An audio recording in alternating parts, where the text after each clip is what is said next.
Ah, damn it, I missed the start. What's everybody?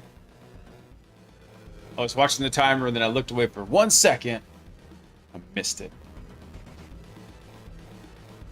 Oh wait, hold on. I gotta fix something here real quick. I was hearing myself twice. Hey, Rails, dude, have fun playing hockey, man. I wish I was good at hockey, but I suck at it.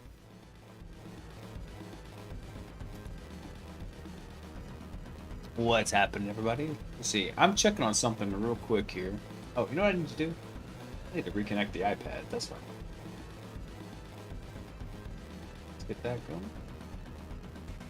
Where is it? There it is.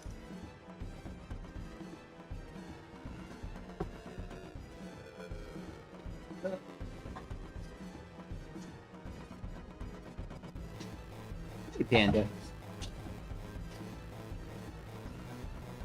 Ah, there it goes. Awesome. Hope everybody's having a badass Saturday night. Spent most of the day actually working out in my garden. Which I thought was a really dumb idea because I wasn't feeling well on Friday. I was sick, took the day off from work, played Little Helldivers, and slept all day. That was pretty much all I did. And then I thought, you know what's a really great idea? Let's go work out in the garden. You know, why not? Actually, I feel pretty good after going and, I guess, spending that time outside. So, it was a nice reset. I'm feeling better than when I went to go out and work in the garden. Alright. So, we got some fun stuff we're doing tonight. First thing, we're doing something really fun, which is we're going to be jumping out of the cyberbiotic domain into another domain, if I understand it correctly. But we're looking at how to abuse Active Directory force and trust. And then also, we're going to do some hacker trivia. I've got... How many keys did I get? Hang on. Yep. 1 second here.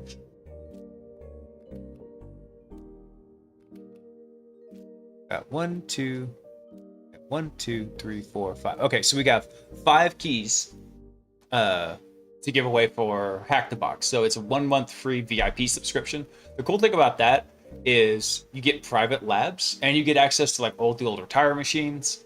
So really great. You don't have to worry about somebody borking the box and you have to wait for it to get reset.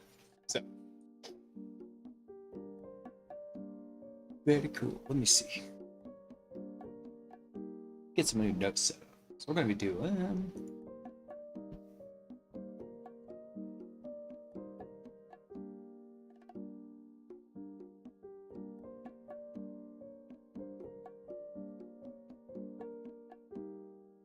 Checking something real quick here. Lab should be should be warming up right now.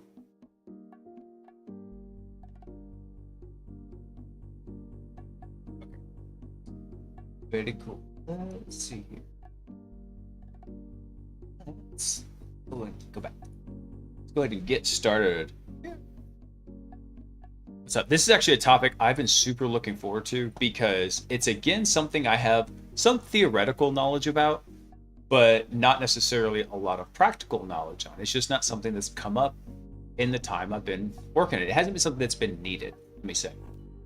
We've been able to achieve whatever pen test objectives we had, sometimes which are none, just get in and find as many vulnerabilities as possible, without having to like jump forest in Active Directory. I take that back. There may have been one time, but I don't really remember a strong example having to do it. So let's go get our desktop booted up.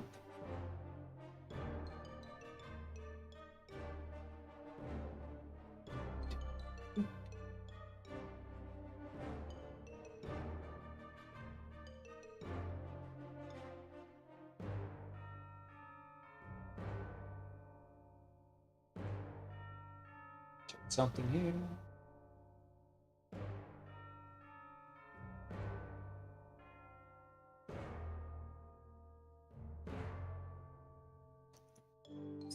I think it's, what's the name of that site? AD Security.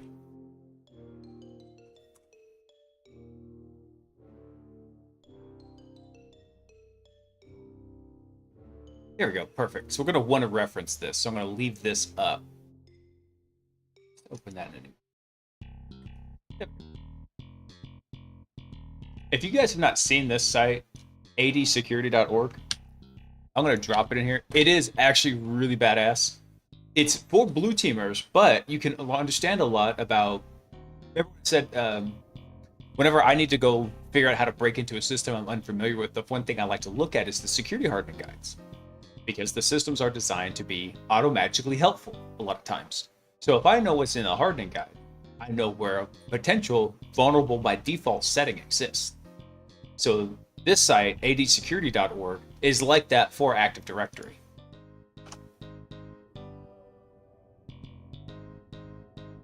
User attacker. Yeah, exactly. All right, let's fire up some stuffs.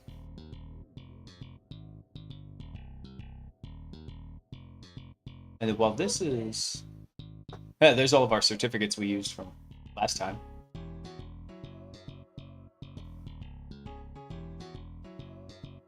I'll be interested to know what happens whenever we re-update the... Oh, so I'm getting ready to update the lab time, because we've used all of the lab time practically. We only have 23 hours left, so end of tonight's stream we'll have a little under 20.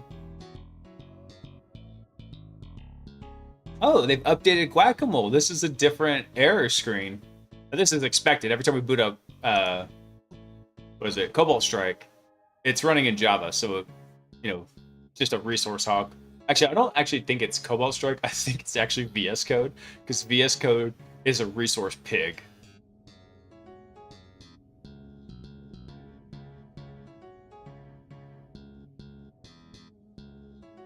There we go. All right, cool. So we've got some beacons that I already checked back in from systems just booting up in the environment. Let's go ahead and remove all these old sessions. And then we'll check in these ones right here. So we'll tell it to sleep for 10 seconds. That'll cause it to check in. So we'll let those check in real fast. And I'm actually going to close these because what I want is to be able to open them up as I need them. So let's look at this real quick. Pull up the iPad. Here. Okay. So one couple terms we want to be familiar with, right? So we've got an Active Directory domain, right? Change this. So we got an Active Directory domain. And you can think of the domain as kind of an authority complex, right? Inside this, you're going to have a domain controller. And then the domain controller handles authentication to all network resources joined to the domain, right? So then you're going to have lots of little computers down here. Each one of them is going to be checking with the domain controller to see how this comes. And you can have multiple domain controllers. That's fine. So all this is one little grouping of computers. Well, let's say you've got another Active Directory setup over here. A lot of times you'll see this when companies are acquired. They get bought. Now all of a sudden you've got users over in Active Directory Group 1 that need access to Active Directory Group 2. Well, they're set up the exact same way, right? They're going to have their own DC. They're going to have their own set of systems here that are trusted. And they're completely separate. So for the sake of clarity, we're going to call this one Alpha, and we'll call this one Bravo. So what do we need to do for Alpha to be able to talk to Bravo? Well, what we have to do is for Alpha to talk to Bravo, we actually need to go over to Bravo and create a trust. So the direction of access is kind of the opposite of the direction of the trust. So what happens is, if Bravo comes over and trusts Alpha, then now Alpha has access to Bravo, to resources over in it. But this doesn't necessarily work in two directions. This only works in one way. You can make the appearance of two-directional work by essentially having Alpha trust Bravo and Bravo trust Alpha. Then you have what's called a two-way trust, but in reality, it's just two one-way trusts, right? So this would be a one-way. And then down here, if we did the same thing again, so let's say Alpha was to trust Bravo, and then Bravo is going to come back over here and then have access God, I can't type today, or write today. There we go. Now, what would happen is this now becomes a two-way trust.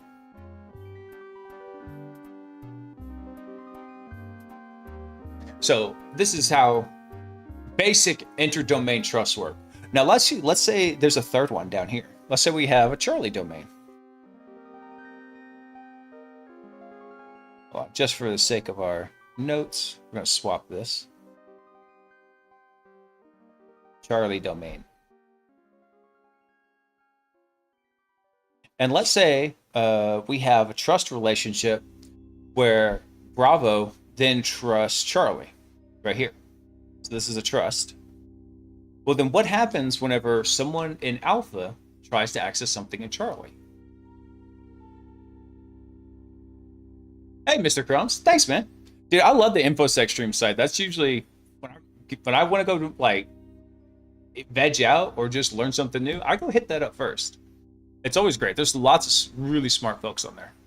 I'm very honored to be on the list. And by honored, I mean GoPro approved my pull request to add me to the list. Welcome, man. So we're doing some Active Directory trust abuse today. We're going to have some trust issues. All right, so let's look at this again here. So what happens if Alpha wants to access Charlie? Well, let's say there's no trust directly between Alpha and Charlie right here. What we can look at is if we can make the trust transitive, then it carries through to the next property, right? So if Alpha trusts Bravo and Bravo trusts Alpha, let's actually, for clarity, let's do this again. This is going to be access. So what happens is now, if this is a transitive trust, transitive, leave myself enough room to type here. If this is a transitive trust, then Alpha will be able to traverse all the way over to Charlie and be able to access resources as it. Now, one of the cool things to know about this is that if we look at our Kerberos, and this is why I brought this up. Let's look at, this is how Kerberos works inside one Active Directory, right? User proves who they are with the TGT request sequence, phase 1, and then requests access to a service using that TGT with phase 2. That gives them the TGS. They then present the TGS to the service and are granted access appropriately. So what happens here is, what if we have a second domain controller, right? We've got a second one sitting over here. Well, these guys are actually not going to use their curved TGT. They're going to have, let's see what the actual name of it is. I don't know what the technical name of it, but it's like an inter-domain key. So they're going to have a special key that they can use to forward that information from one Active Directory to another, which is cool. I didn't know that actually until I was preparing for the show tonight. So, like I said, we're learning along. If you got questions, I got answers, because I got lots of questions.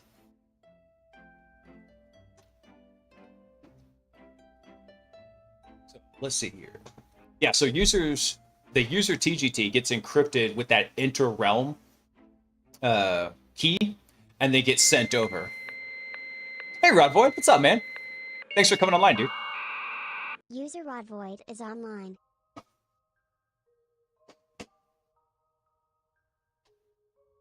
Oh, okay, so this would also be called an inter-realm TGT. Just so we have some notes here. Cool. So looking at it this way.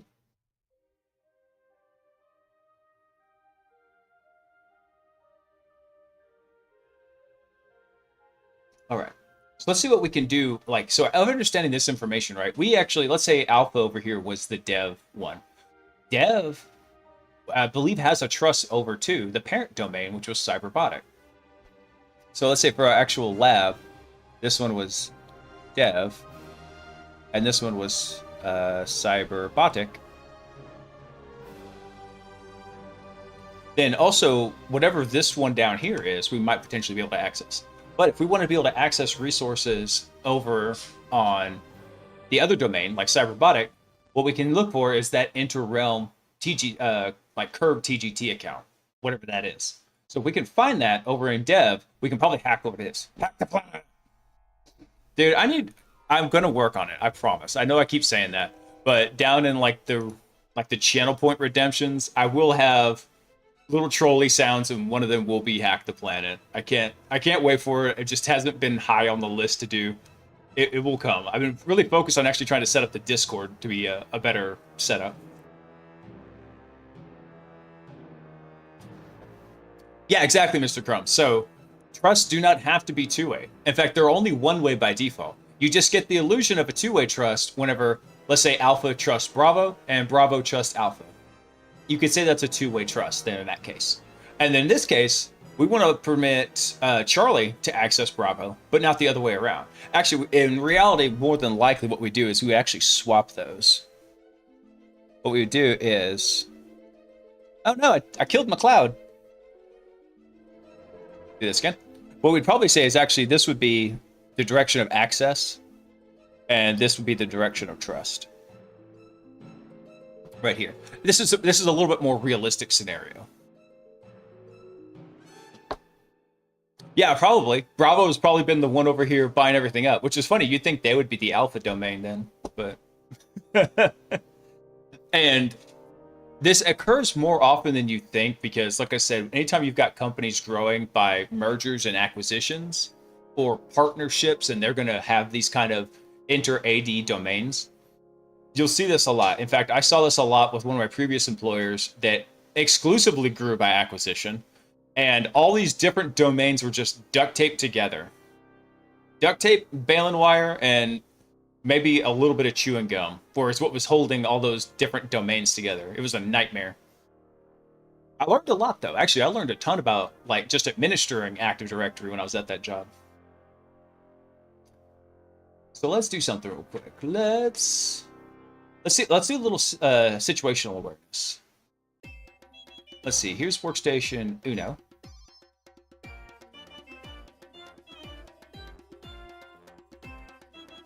Let me go log into workstation 1 to get a shell as Bob. That'll just make our work a little bit easier. Actually, workstation 2. He's on workstation 2. And once Bob logs in here, then it'll auto... we have a backdoor already set up on workstation 2. It's going to give us a beacon back. So I'm guessing it's not bidirectional since it's probably using different keys to access A to B and B to A. It probably is, actually, Crumbs. We're going to find out here in a little bit. Because I'm pretty sure Dev and Cyberbotic have a two-way trust. But I don't know. We're going to find out. Come on, Bob. Could you log in any slower? Let's see. What I've seen, most companies knit them together with bubblegum, baling wire, and then 10 years later, it's still their same idea. Yeah, no kidding. You're right. And what happens is, that's a perfect example of what's supposed to be a temporary solution becoming permanent. So, anybody on my blue team side, you should be scared anytime you've got a temporary solution without an effective plan to make it an untemporary solution. Because the second it becomes temporary and it's working and nobody wants to touch it because they're going to break it, it becomes permanent. And I've seen that without doubt at almost every org I have worked at. Some idiotic temporary solution becomes the permanent one. Yes, Alchemist, that is perfect. Dead on, accurate. Here we go. That should be Bob's shell right there.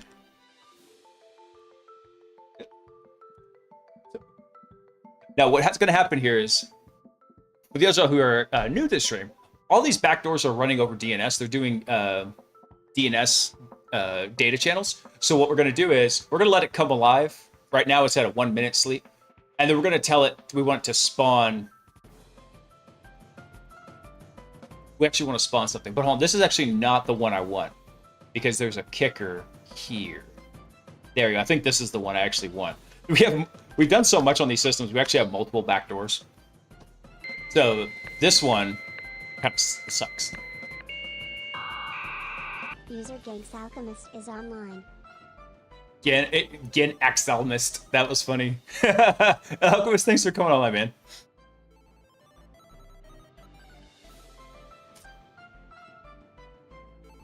Yeah, no kidding. Someone in the it works. Why fix it? Because it doesn't work well. You know, it's like saying, "Hey, coal power works. Why fix it?" You know, we have other things we could do with the coal than just burn it for fire and make steam.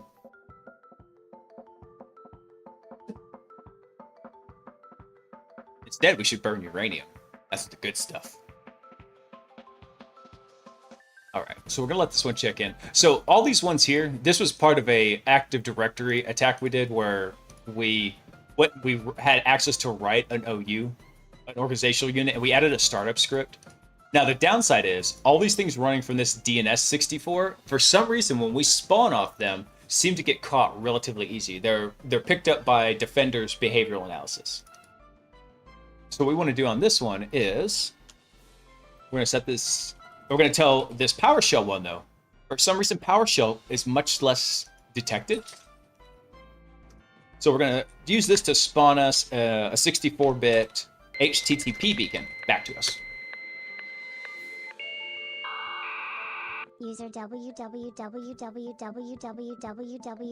and www is online. W, thanks for coming online, man. Okay. He said, I just started working for a company that uses AD, and I'm new to this, but it's like, but is it like AWS has Azure, but local? I mean, all the permissions, group policies, etc. Oh, so it might be, Mr. W, that they're using Azure ID, which is now called Entra, I think. Entra ID. I think that's what they renamed it to. Yeah. And what this is think of it as Active Directory for your machine, right? You're going to log in with your Microsoft 365 credentials on your computer, and you're going to use those credentials as if they were like your domain account. And so that might be what y'all are using. It wouldn't surprise me because most companies are shifting to this and away from on-prem Active Directory. But yeah, everything we're doing is going to be local AD stuff. There is actually, hold on, where is it? Here we go. If you want to know about stuff like that, though, check this site out. This was one that HackSmarter shared with us the other night. And it's called Thunderdome. And this is a multi-cloud challenge to kind of test your hacking skills. So this would be a fun one to actually go take a look at. There's also, crap, what was the other one? Azure Cloud Pen Testing. Let's see if I can find the course for it. Not Hactrix.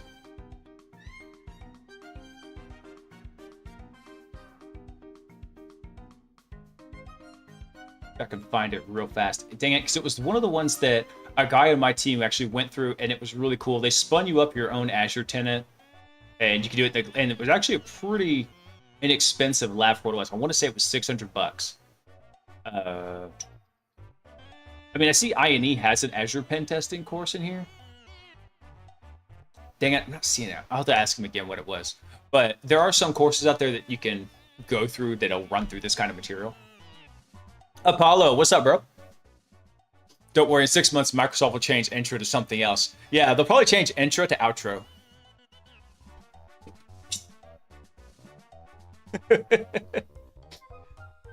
Oh, man. I'm so damn funny. Let's see. Did we get our HTTP one back? We did. All right. So let's make this one interactive here, and then we can actually start slinging some commands on it. So I'm pretty sure. Let's go ahead and make us some new notes too. Do new text file. Call this. Let me save it. There it goes. We'll call this one 80 Trust.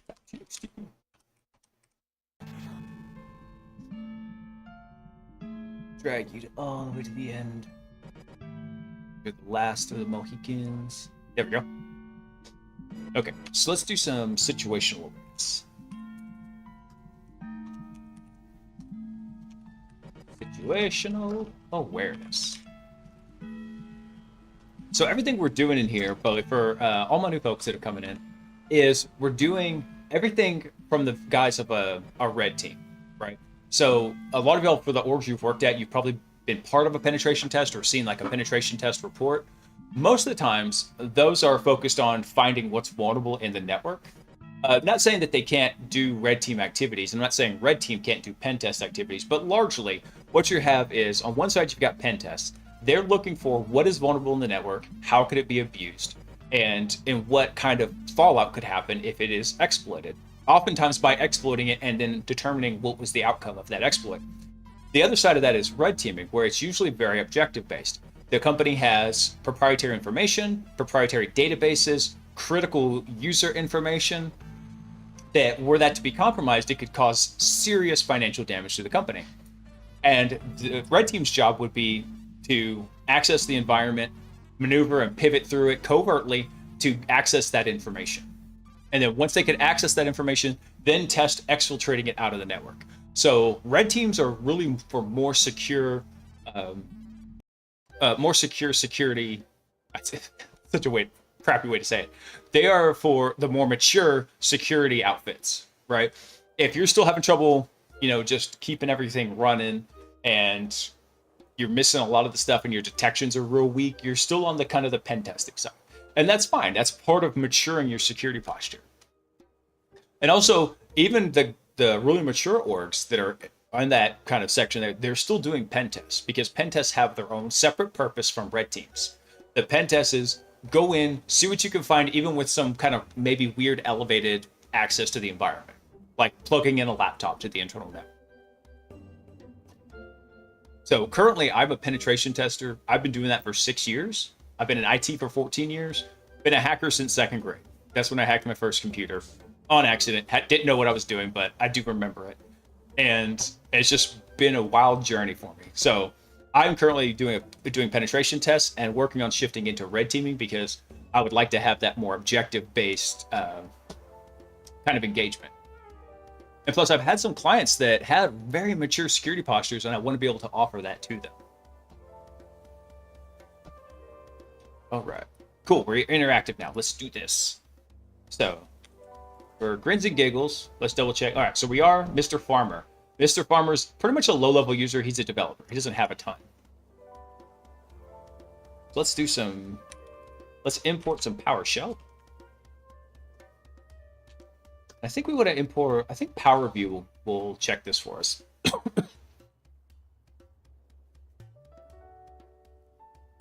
Let's see. What do we need down? Let's see. We're looking at import tools. I think it was PowerSploit. Yeah, there we go. PowerSploit, Recon, and then PowerView.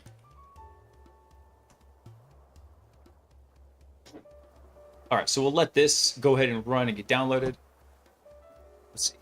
I have an old PC running Debian server. Do you think it's a good idea to install MS Server and figure out how to configure a local AD just to learn how it works? Hold on, because the ads just started. I'm going to answer Mr. W here in just a second so he can actually see that.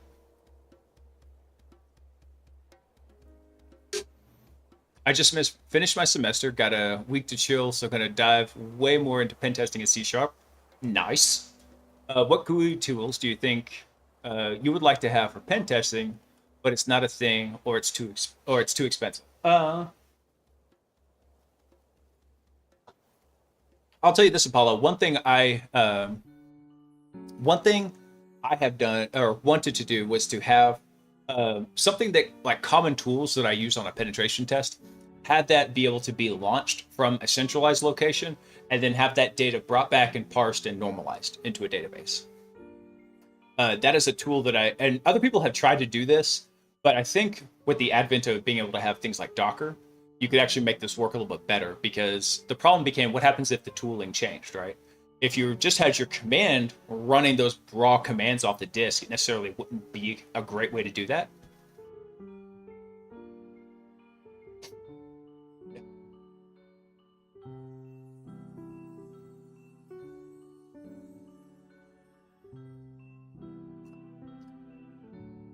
Quit smoking, concentration camps, and painkillers. Wow. I guess they really know the audience, don't they? Oh.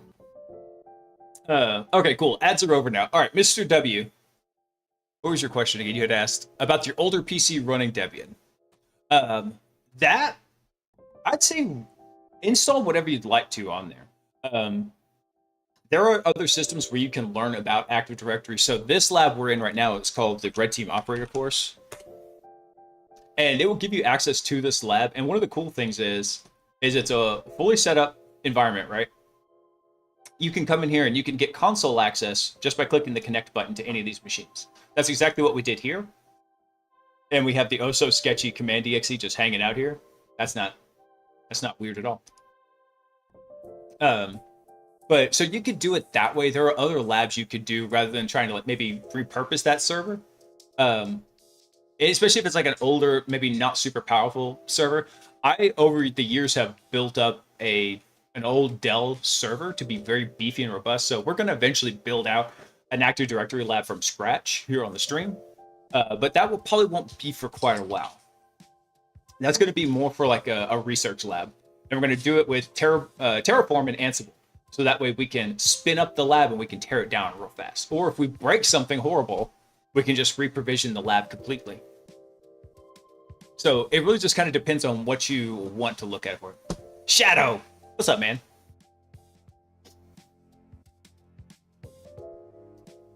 Ever made a server from a Pi? Actually, yeah, my home DNS server runs on a Raspberry Pi.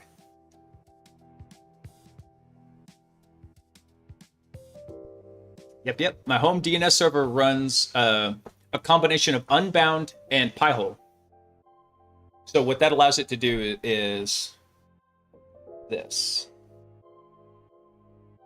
By combining those two together, so we have Unbound DNS, and then we have Pi-hole. So Pi-hole gives me ad blocking. And it does it at the DNS level, right? Now, there's lots of ways to get around that, but it does a great job for the majority of things. So what happens here, though, is if I had Pi-hole here pointing to my, let's say, ISP DNS, then they're going to pick up and they're going to see all the name resolutions that I do. I don't like that. I don't want you guys to know anything more about than basically just seeing where my packets go because I can't control that.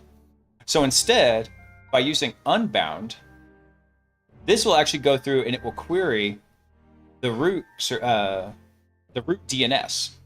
So the com, org, IO, etc. So, and it does it with DNS crypt.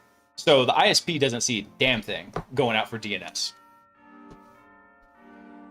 So I really like this combination. And the even better part is it's running inside Docker. So when I need to update it, I literally just Docker compose down, pull the new images, Docker compose up, and bam. Actually, I take that back. I have to pull the new images down. Then, because if I Docker compose down first, I lose my DNS. It all dies. So I pull down the new images, Docker compose down and up it, and then bam, it's right back to clean operation. So if you haven't heard about our Lord and Savior Docker, I highly suggest it.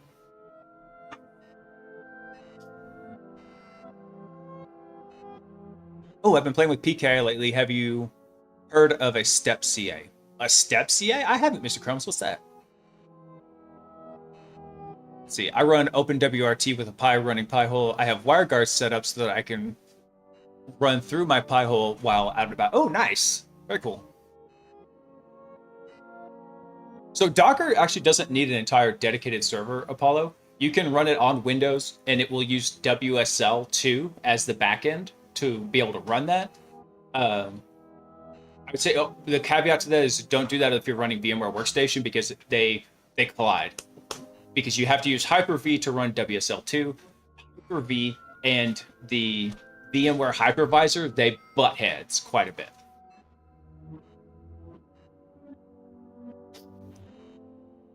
I actually have a project I want to do coming up here soon. I have a Turing Pi. So if y'all had seen this sucker,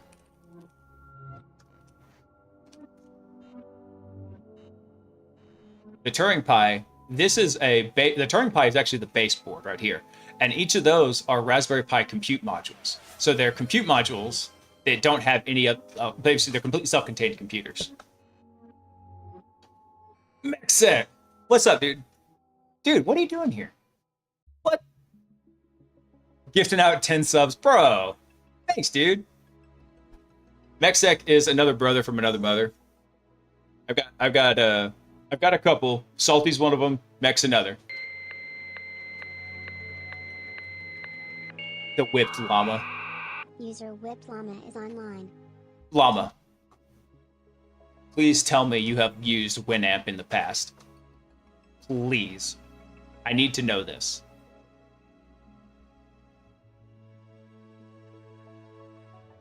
Come on. Winamp. It really whips the llama's ass. God. It's such a great night tonight. Anyway.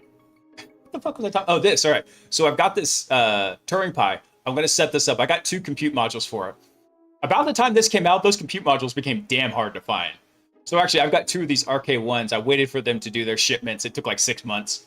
They're going to be beefy, though. I'm going to throw those in there. And actually, I'm going to run the Discord bot, the chat bot for the stream, and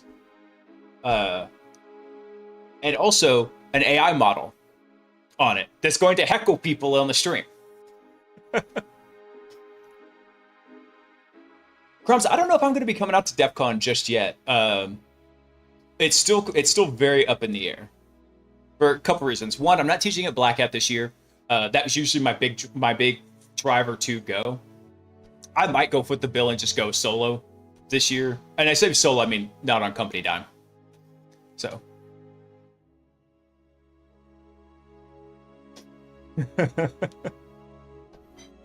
Oh, Crumbs, you're in Aussie, man? Dude. What time is it in Australia right now? I don't know the time zone conversion to Australia. I just know you're in the future. You're speaking to us in the past. 12 p.m. Okay. Cool. I am the llama.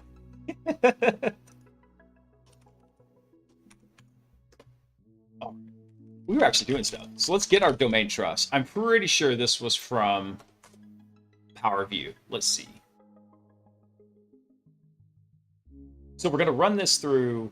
So there's 2 commands you could do this with in your beacon. You could do PowerShell or PowerPick. PowerShell is regular PowerShell.exe. It just runs it. Downside to that is you're going to have an AMSI hook we got to deal with. User Mr. Crumbs _ is online. Okay, Crumbs. Yeah, man. Oh, thanks for stopping by. 15 hours in the future, yeah. Whipping the llama. Wait a second. He whips the llama and is the llama.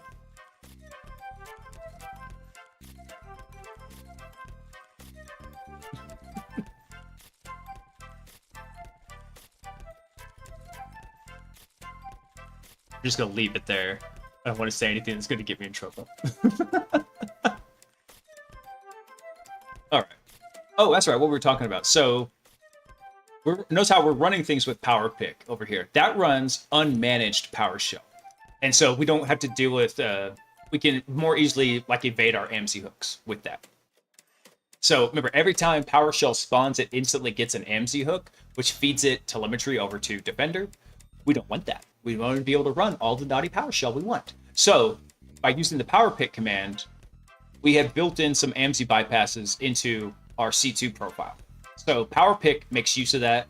Execute assembly, which it will run C# programs, makes use of that. So, but if we run this just with PowerShell, heck, let's try it. For grins and giggles, I want to see what happens. I bet it's probably going to error out.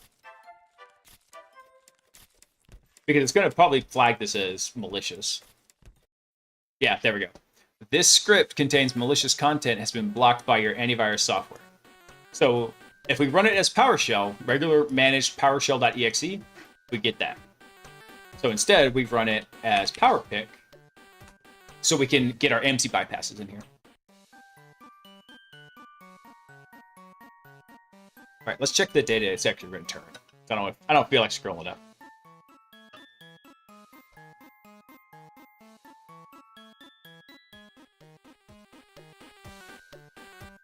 There we go. Nice. All right, cool.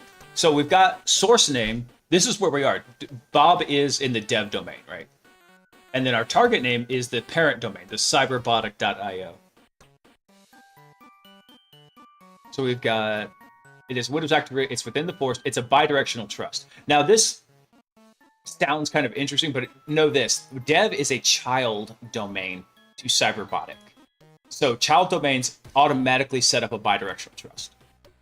So that's to be expected here. If we had, let's say, cyberbotic.io and, I don't know, sky.net, there you go. That would, if it was a bidirectional trust, that would mean someone in Cyberbotic trusted sky.net and someone in sky.net trusted Cyberbotic. But because this is a child domain, it's instantly got bidirectional status to it. All right, cool. Oh, excuse me, one sec.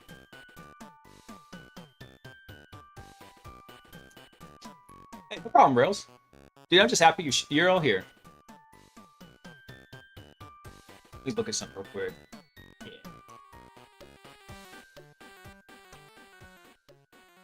So one of the cool things we could do is if we have domain admin privileges on the child, we can always pretty much guarantee we can gain domain admin on the parent, because we can use that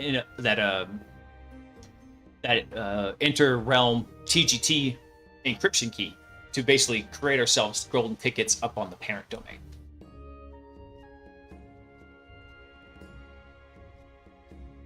Let's see. Actually, there's something in here that's a key to this.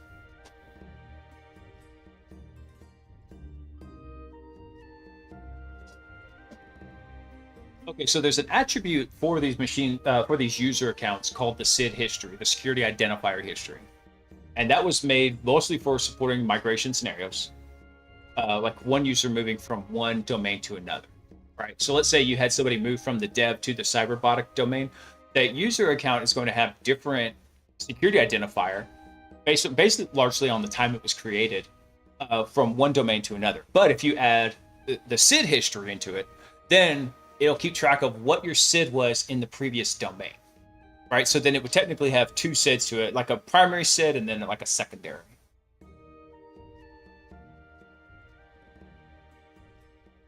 Let's see.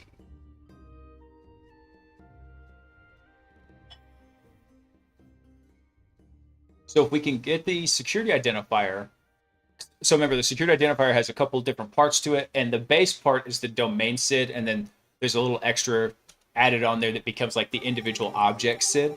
So if we get the parent SID, then the things like the Active Directory group for domain admins is well known. So what we can do is in the SID history, we can go through and add that to it and say, hey, look, oh, in the past I was a domain admin for Cyberbotic, I'm just in dev now. And it will honor that. What if you migrate a third time? You lose the history of the first three? Actually, Rails, I don't know. That's a good question.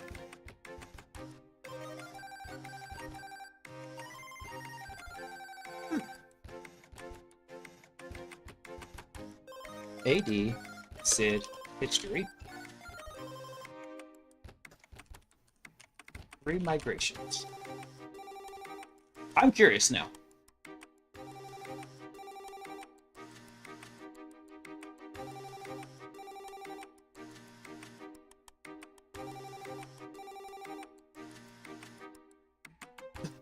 Sorry, excuse me one sec.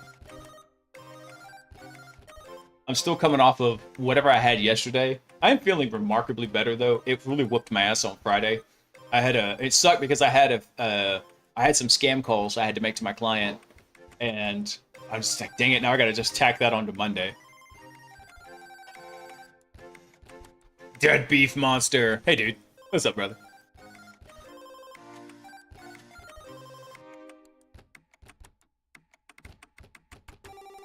So an account cannot maintain its SID when it moves between domains. Because remember, the security identifier is domain specific. Bro, you didn't have to do that. Dead Beef Monster is one of the other brothers from another mother. And he has a special affinity to one of my boys because they because he just acts just like him. So making it rain. Ninja_O is online. Sleepy Ninja, thanks for coming online, man. Yeah, so Dead Beef and my son are both like bright redheads, and so he's like, every time I tell him about something, he's like, "Yep, that's a redhead thing." All right. Oh, here we go. So you can use the SID history attribute to keep a list of old SIDs assigned to the user inside the new user object. Actually, yeah, let's look at this. Does it, this is, because this is actually really curious to know. Does it keep it if you hop domains, right? If you do more than more than like one migration, does it keep it? Damn it. I love it when all the Microsoft knowledge base links break.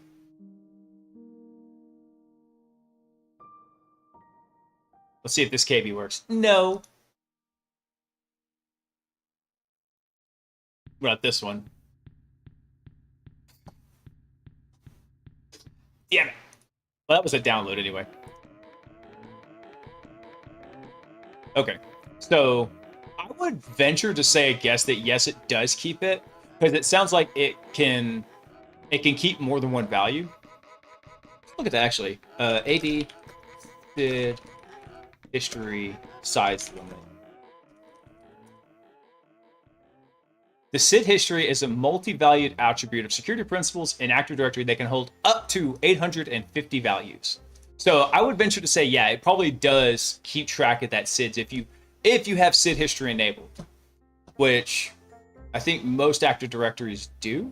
Hold on, no, it's not on by default. I'm trying to think, what scenario would you enable it? I'm sure, like, so, but going back to our company example, right? If we look at it like this, let's say, for example, we had a user move from Alpha to Bravo, right? Excuse me. Move from Alpha to Bravo. That's actually a very realistic scenario. Let's say Alpha acquired Bravo, and previously Bravo had acquired Charlie. That's why Bravo has access to the Charlie domain.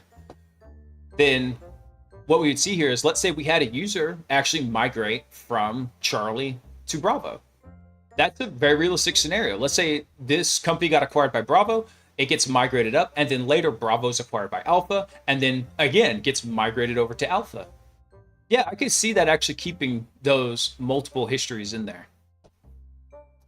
When we set up our multi-domain lab in here, because we're going to set it up with a couple domains and a couple forests so we can test out some stuff, then that'll be something definitely worth checking out.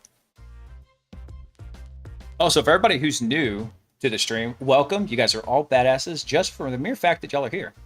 But really, what we do a lot on the stream is we do a lot of what I call side questing, and that is we have a primary objective of what we're checking out, right? We have a main quest, but we're doing side quests too. We're looking at we're tearing apart the bits and pieces to figure out what's up. And if a piece looks rather interesting, then we might go pull on that thread for a while. So we could learn a lot of cool facts, lots of tidbits like, hey, here's the limitation of this method. And then also, hey, here's another way we can do that same method, which is always fantastic to have, because a lot of times you're one technique, for whatever reason, when you're on an offensive engagement, will break. Something that should work 100% of the time and is no problem running just dies. It just eats itself. So you need to have a backup to be able to handle those scenarios. So you're probably going to have like your preferred easy button way, and then your harder, this sucks, I got to do it by hand way to get these things done.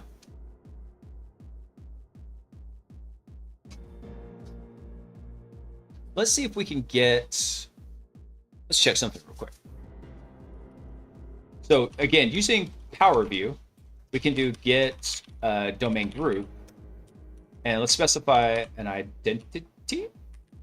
There we go. Domain admins. So we want to get the domain admin group, but we want to get it from the domain cyberbotic.io. So we're getting it from the parent domain. So let's go grab all that info real quick.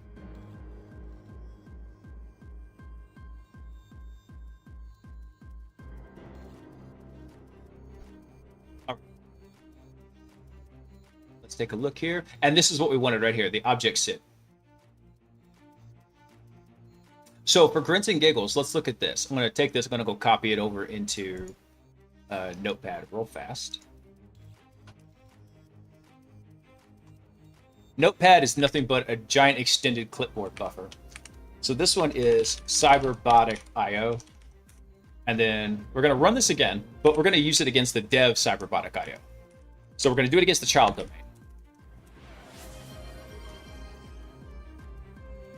Handles! What's up, dude? Man, what is up with y'all? All y'all in here just like... That was my very poor attempt at a sprinkler.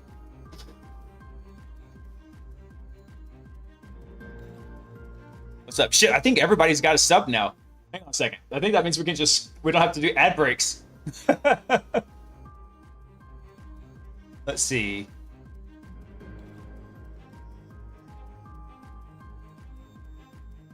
Dude, yeah. I'm checking one of my telemetry tools right now, and yeah, everybody see. Oh, that's funny. It actually counts me as a tier 3 sub. That's funny.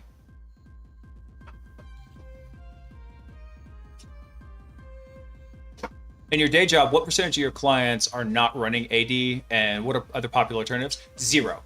100% are running AD. I'll take that back. If you want to say specifically internal Active Directory, at this point, it's still 90-10. 90% are running it. The other 10% are running exclusively Entra ID or Azure AD, kind of thing like that. But most organizations actually have both right now. They've got internal AD and they've got Azure AD, and they've got those linked together. And actually, there's fun stuff you can do there because of the way that linkage works. If you can compromise the internal AD, you can get access to the Azure AD. Yeah, most orgs are both now handles. I've had a couple clients that were 100% Azure AD, and damn, they were annoying. A lot of the tricks that I like to use don't work there. NTLM authentication doesn't work there. Everything with that is done as Kerberos. So getting an initial foothold was a bitch and a half. Hate handles, my brain hurts. Hold on. Let's see. Hack the Box Pivot API. What is this? Can I show this on stream? Because I'm going to show it on stream. Pivot API has so many steps. It starts and ends with Active Directory attacks. Oh, okay. Oh, is this his write-up on Pivot API? Oh, okay. Very cool. Dude, there's so many attacks we can do in there. It's nuts. All right, I tell you what. I wanted to give it about an hour to let people filter in. But we actually were going to do hacker trivia tonight. Trivia about the movie Hackers and probably about the movie War Games. And maybe a little bit of real-life hacker trivia because I'm going to have to just pull that one out of my brain, though. So, let's see. All right. Yeah, let's go. All right. Here's what I want. Let me see. So here's what I want everybody to do. F5 the stream, refresh it, make sure you're not lagged behind, and then we're gonna kick this off. Yeah, exactly.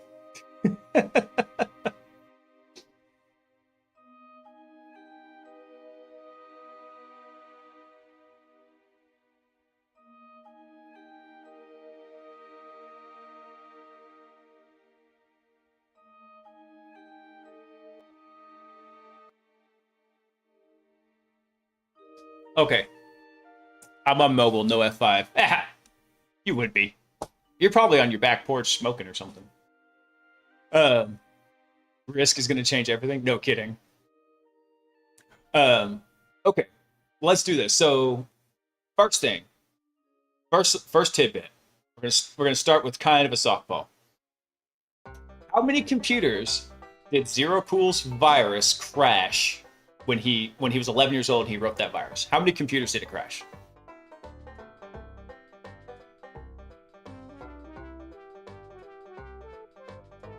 I can hear everybody Googling frantically. 1700. Eh.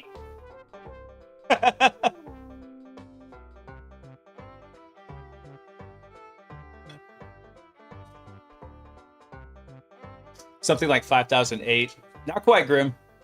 1600. You're getting closer there. Mech is very close. Ah, there you go, Handles. Yes, 1507 computers. Do you need a Hack the Box Pro key? Because I'll give you one, but... Yeah, because he's talking to the Plague, and the Plague's like, you crashed 1500 computers. And Dave's like, 1507. He's like, don't you forget that 7.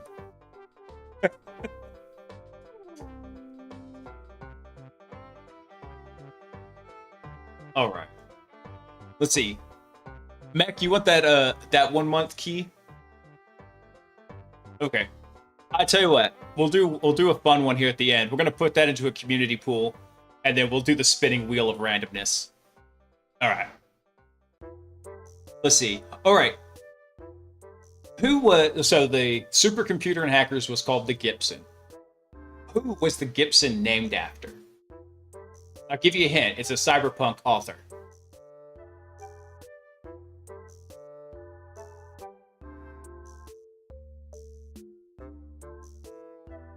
Come on, my new hackers, you need to know your history.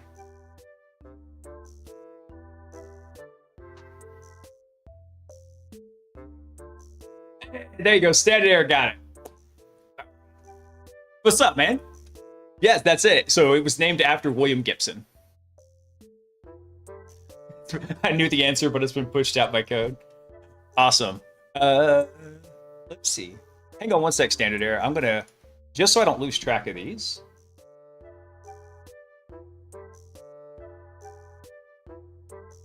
Hang on, I need to do something here real quick. So that way I can keep track of which ones have been sent out. All right, cool.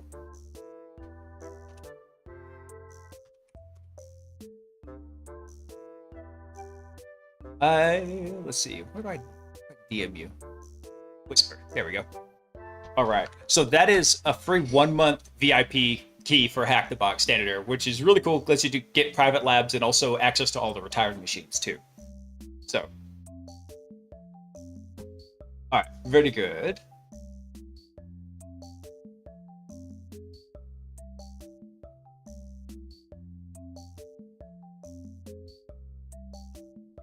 I'm trying to see if there's anything else I want from it.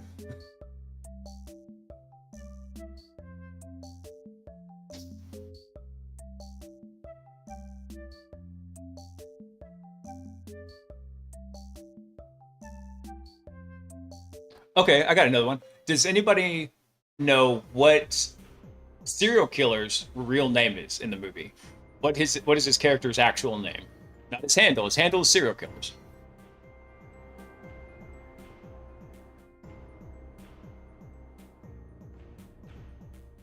As in Fruit Loops, you know.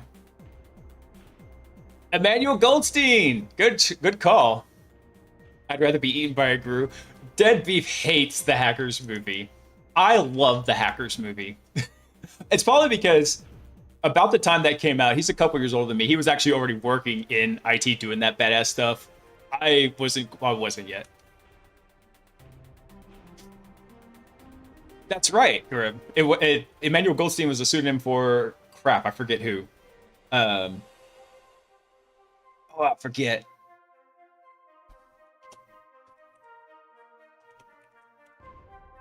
Oh, let me send you this key real quick, Grim, before I forget.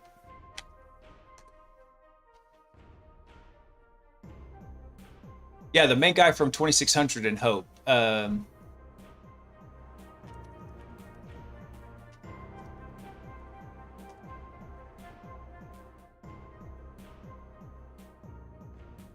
Oh, that's right, because that was the character from 1984.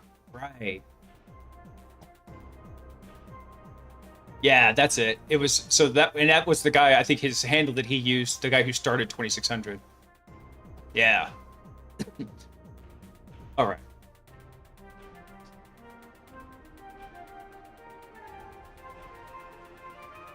trying to think if I have any other ones here. All right, let's think of something that's not necessarily hackers movie related. Okay, so Kevin Mitnick, rest his soul, he was incarcerated because they thought he could whistle this. What could he whistle?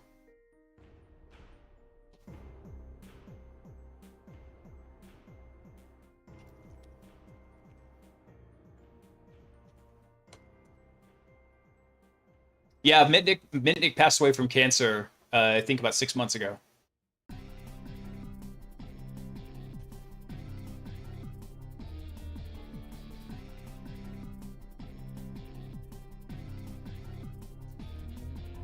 Yep, it was a bummer. End of an era with him passing. Apparently, he'd had a pretty quiet bout with cancer, and that was what took him out. And no, it wasn't phone codes. Oh, there you go, Rails. Yes, there was wild speculation that Kevin Mitnick could whistle nuclear launch codes. All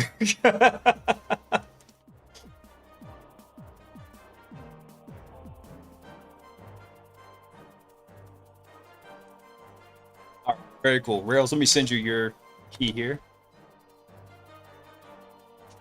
Dude, I remember Free Kevin also, because that was, when was Free Kevin?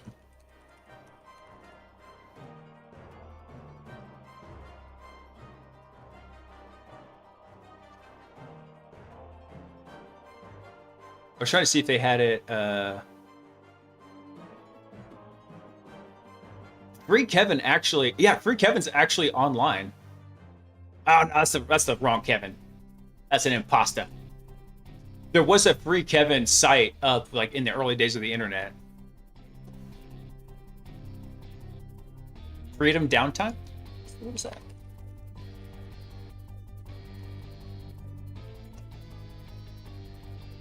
Oh, is that the documentary about Kevin Mitnick? Oh, okay. That's to the watch list. All right, very cool. We have 2 keys left for trivia, and then we've got 2 keys we're going to actually do as random giveaways. Oh, badass. Okay. Yes, I will check that out, Grim. Sounds pretty awesome. Let's see. Another hacking tidbit. Okay.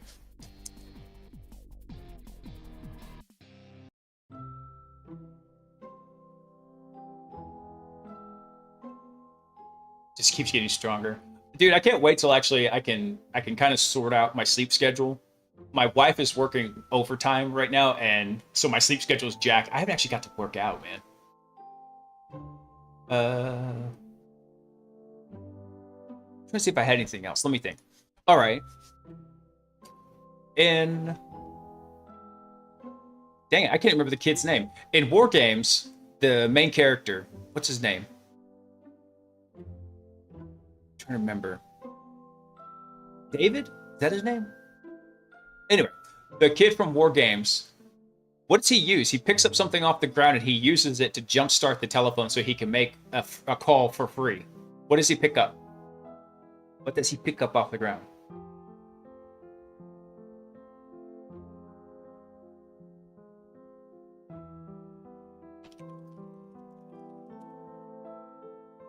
No, that's not what I wanted. Bueller. Damn it. Damn it, Velusip. It is David. Okay, cool. Yeah, David Lightman.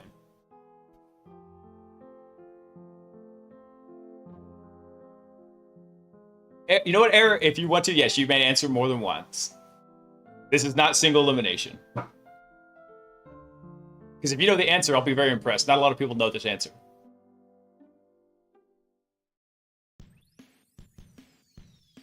Boom! Standard Air knows what's up and knows his history. Yes, he picks up, like, back before we had these type of cans, right? It actually pulled off, and it was a tab. He picked up that little tab, and the phone was a ground start. So when you put the coins in, it grounded the payphone, and that's how it started. Instead, he touched it to the receiver and to the lock, and that grounded it. He was able to make calls. All right, Standard Air, hold on. I'm going to send you a second key here. I think you can use those back to back. I don't think it's going to give you any trouble. If it does, let me know.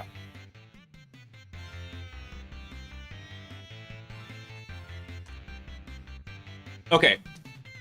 One more. Let's see. What's another good one? Another good hackers movie. Trying to think. What's another good, like, hackers trivia? Hold on. I need to double check my fact before I spout it real quick.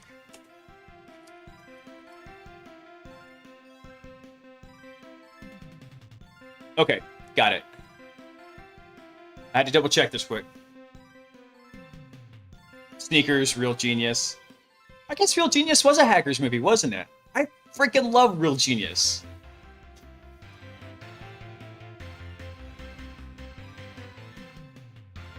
Dang, I'm trying to think if I have any cool Real Genius trivia rattling around in my brain space. Yeah, Sneakers, it was a really good movie. Let me think. What was fun about Real Genius? Nah, that's too obvious. Hang on.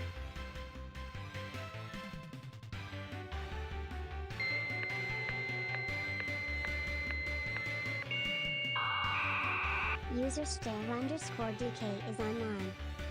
Thanks for coming online, Standard. Appreciate it, man. Yeah, no kidding. Let's see. Okay, this might be a really easy. No, dang it, that's too easy. Hang on. I really do want to do a Real Genius one, so let me check something real quick. I'm gonna cheat.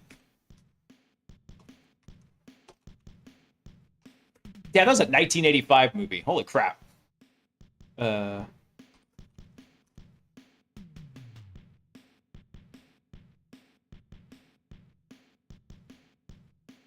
me check something here.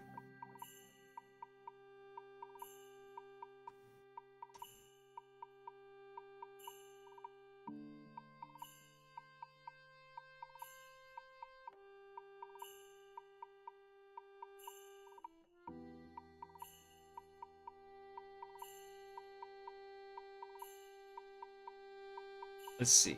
I'm trying to think what's like a really good thing for it. Yeah, Jurassic Park was technically also a hacker movie. Please! I hate this hacker crap. Which blows my mind when you think about it. That was Samuel Jackson before Samuel Jackson was Samuel Jackson.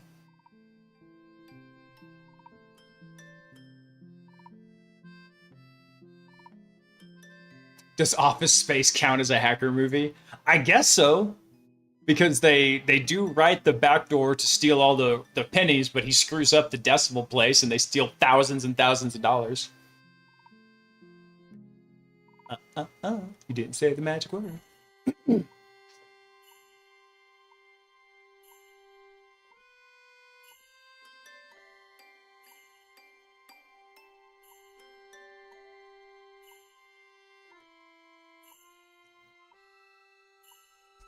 Okay, there we go. I got it.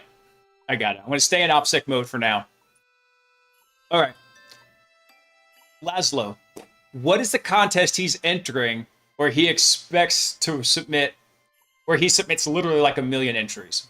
What was the brand that was putting on the contest?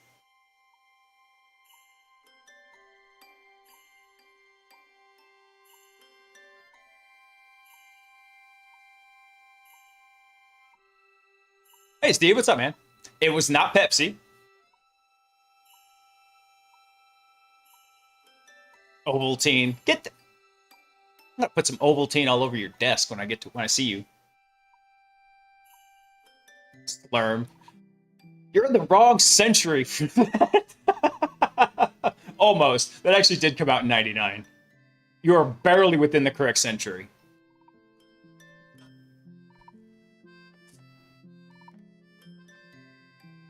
I'll give you a hint. It's chips.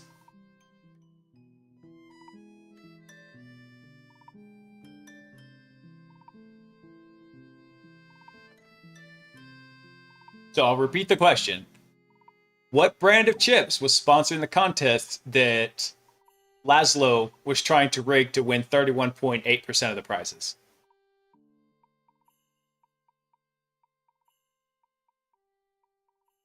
Lime Tostitos. Damn it, dead beef. No, it was not Lay's. Nice guess, though. Actually, I'll tell you what. You might have actually got it, Sleepy, but there's a catch. You might have the second most correct answer. Like the nom nom chips.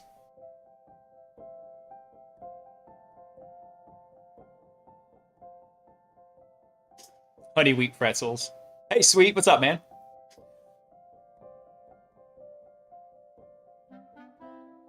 So far, Sleepy has the most accurate answer, but there is technically a more accurate answer.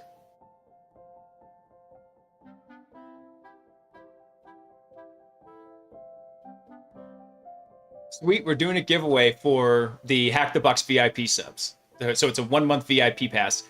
The question is, in the movie Real Genius, what brand of chips was putting on the contest that Laszlo was trying to rig to win 31.8% of the prizes?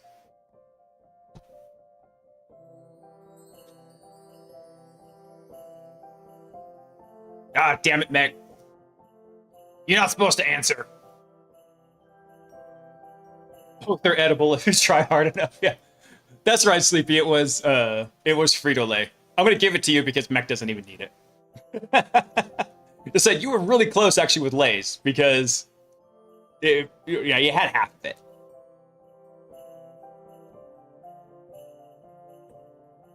All right, cool. Now, actually, we've got 2 keys here that we can actually give away at random.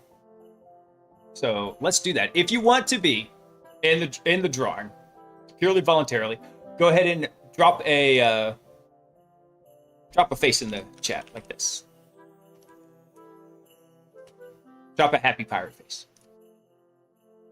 Happy hacker face. Let's say that. Random spinner wheel.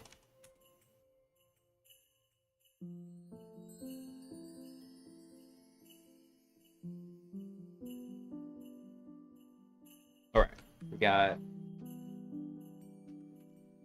not Kristen's gonna be in. Sweet Systems.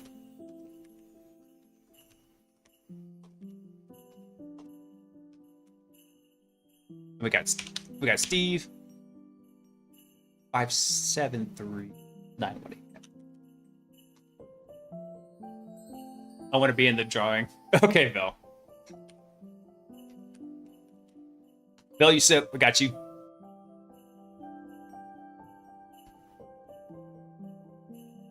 Oh, really? Okay. What were they doing for the giveaway? I was curious because this was the most fun thing I could think of. Oh, your marble was fastest. Was it Al Hazred? Was it his stream? I know he does the marble races.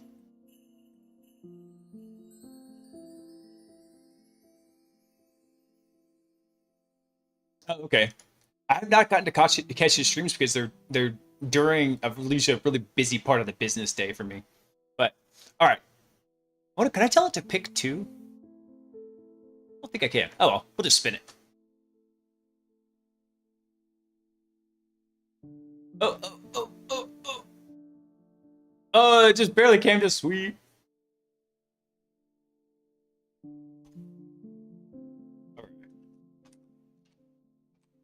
Sweet, I think you can sit on this until your current one is done and like you could use it, or I think you can apply it.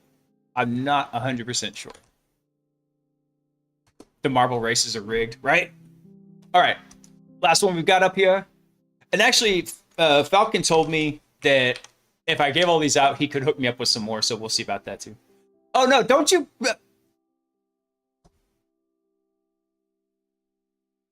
Not Kristen, you should have got that one. You should call 911 because you were just robbed.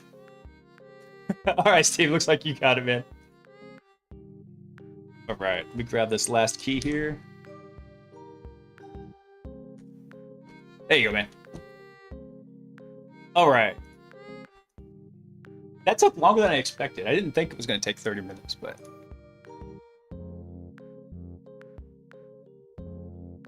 I pity the fool who thinks they can beat me at marble races.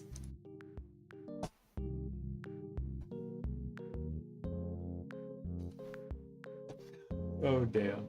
This is going to be a good night tonight. All right, so let's take a look at this. Let's grab some notes real fast because we're getting ahead of ourselves. So we know what trust exists.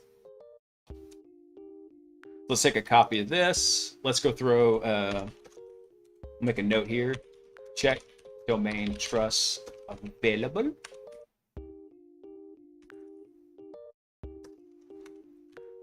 Boom. We'll drop that in Ratmir. And then after we check the domain trust, we're going to get the foreign SID.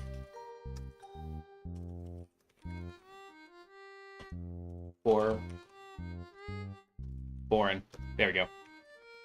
SID. So we need the security identifier because we're going to forge a ticket for them. And so we need to have that. So that was us doing this.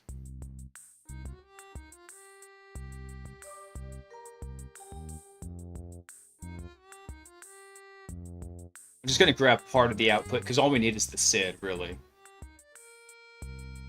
And actually, if we wanted to, we actually could make this even more concise, which would be helpful because the less data we can have going back and forth to our target system, the more stealthy we're going to be. So let's actually amend this. We can actually throw a properties command on here.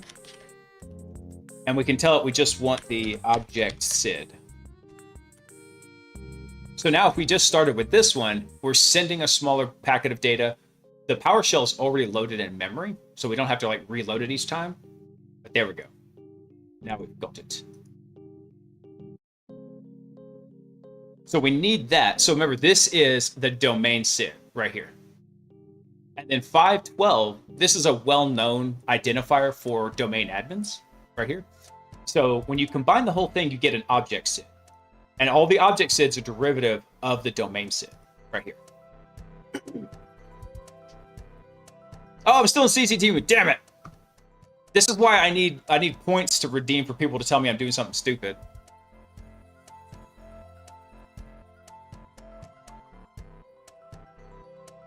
Still in CCTV mode. Thanks, Ticker. All right, hey, Mac. I'll go, man. I'll catch up with you on Monday.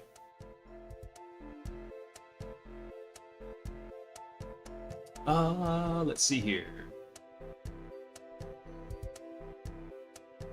And then also we want to check one more piece of information. We already know what it is, but let's say we didn't understand this and we just pwned this domain and we want to find out what's in here.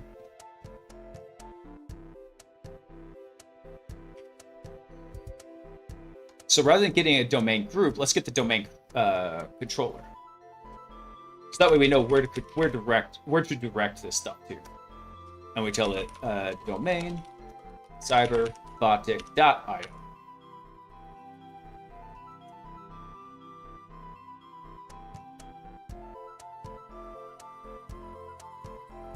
I'm probably gonna put like a sound on here that's like really cheap channel points to redeem, and it's like, I'm blind! And that's gonna be people telling me that they can't see what I'm doing. There is a highlight message, yeah. I wanted to make some really fun ones, though. Let's see, name. Okay, so we can also do the same thing here. Since this is part of the PowerView suite, we can also do the properties and just tell it the name.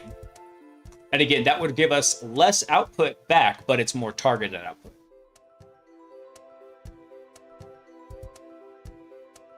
Did I not spell properties? Oh no, this one doesn't have a properties thing. But we can use PowerShell select to get it. So we can tell it to select the name value. Select. Got it. My brain spazzed out on how to spell select for a second. There we go.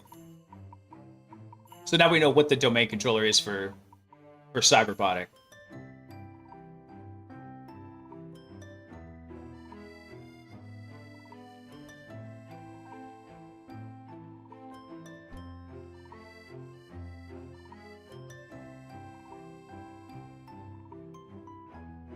This little 12-pound, I don't know, maybe 15-pound dog is snoring so loud.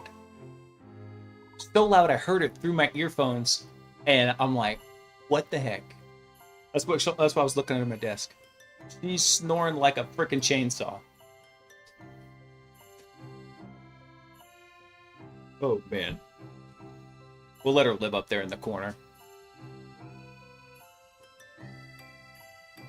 Yeah, that's Panda, by the way, for all the new folks in here. She's my hacking sidekick. She's adorable. She's a spaz. She's a Boston Terrier. She's all that. Did we grab this? Did we put this in our notes here? Let's see.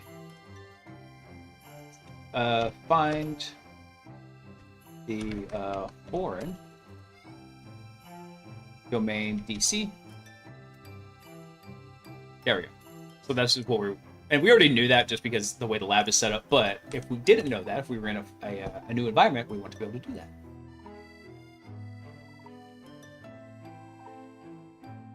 All that and a bag of potato chips. Yes, she is. I spent most of the day working out in the garden, and I'm surprised. Actually, I feel better from doing that. But I had a bunch of stuff out there that had to be taken care of. Like, it was seriously overdue. And I'm still not back to 100%. I'm still feeling kind of cruddy. Like, and I've been muting my microphone a lot so I'm not coughing in everybody's ears. But surprisingly feeling okay. She was so damn happy that we were all outside. Me, my wife, and her. Boys were with their grandparents. And she was just elated. She's like, this is the best thing ever. All right, let's do something.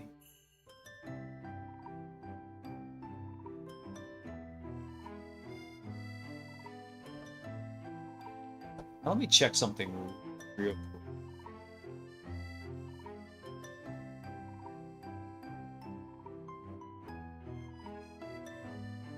Because I know what we're going to do is we're going to create a golden ticket with Rubius. I'm trying to make sure I understand which encryption key we're going to be using. Like, which account is this for?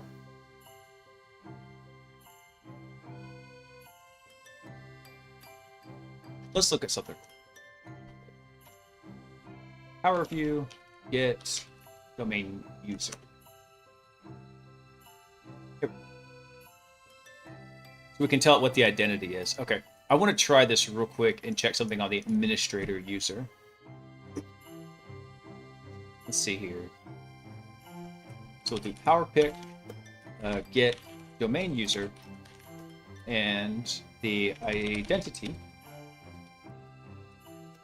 is administrator. I want to check something real fast.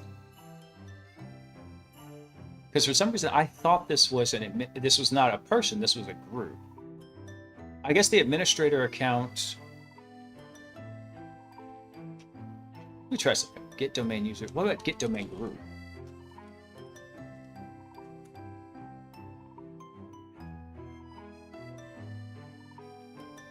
It should actually return null on this. Okay, now what if I amend that to administrators? Yeah, okay, that's it. I didn't realize that. So, fun tidbit. One of the ways that typically, when like you're operating on a penetration test, if you're able to get elevated access, where you can add yourself or a backdoored account or a new testing account to domain admins, that's great. And that's a good test of your client's detection capabilities. They should be monitoring for changes to the domain admins or any other high-privileged group. Well, there's one that a lot of people tend to forget about, and that's the administrators group.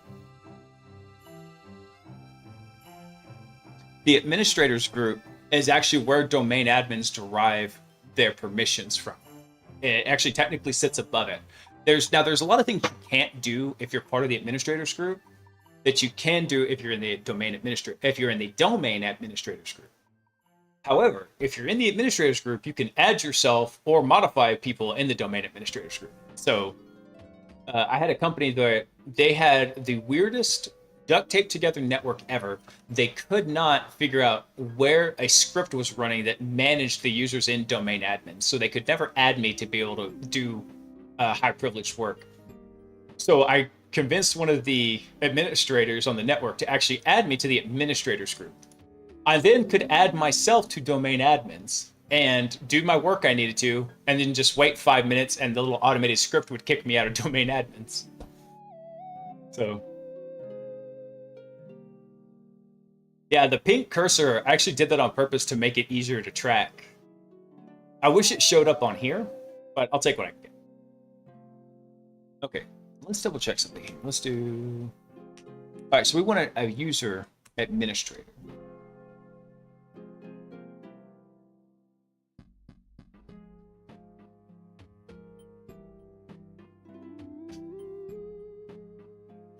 Let's see. Dude, Steve, that network was a dumpster fire. I worked for that company for 3 years, which was actually one of the shorter stints I've done at any organization. And that was a very long 3 years. The one good thing to come out of it, though, is I learned a ton about Windows environments because it was so broken. I had to find weird ways to hack around all the broken shit. And so I learned an absolute ton about it. It was almost like boot camp, except I don't look back fondly on it. But I did learn a lot, and it was very transformative. It also taught me I didn't really want to be on call ever again. Let's see here. Let's do something real quick. So what we need is we want this administrator user's AES 256 hash.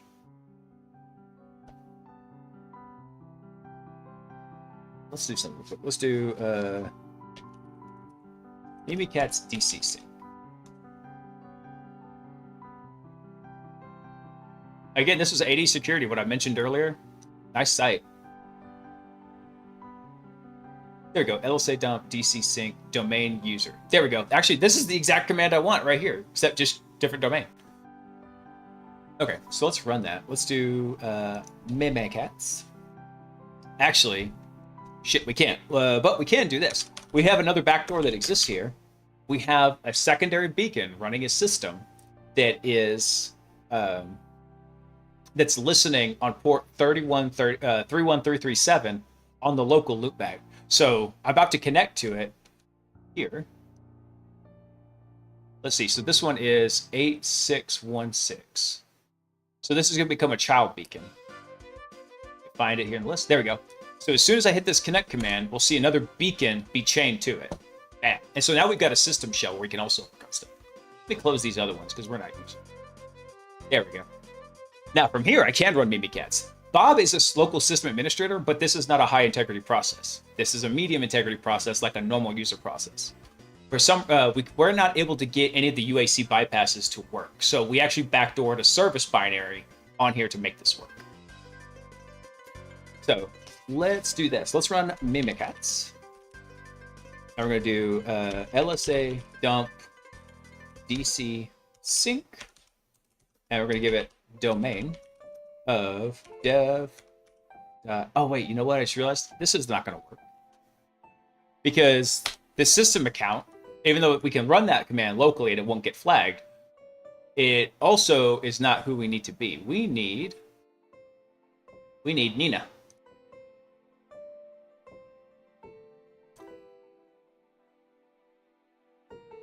Now, I think what I want to do here, actually, because Nina here. Hang on one sec.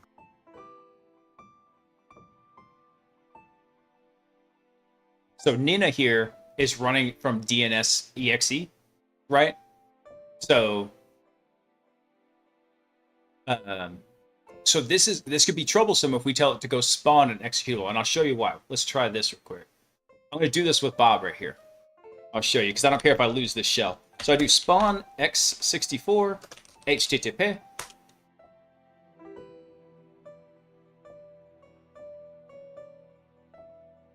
And we'll let this will take a second to determine that it died because it has a 10-second check-in. 2, 1. Oh, it actually didn't. Maybe we were just trying to do too much at once. Interesting. Okay. So that's a new one there, but actually I want to exit and remove that. We'll just let that one exit out. Typically that's what we see. Let's try it with Nina then. Maybe it won't be so spazzy. Let's do a spawn x64 http. So we'll let Nina spawn that for us.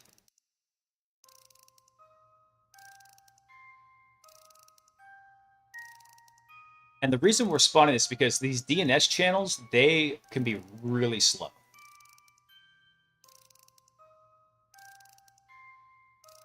Oh, damn it. I ran it through PowerPick.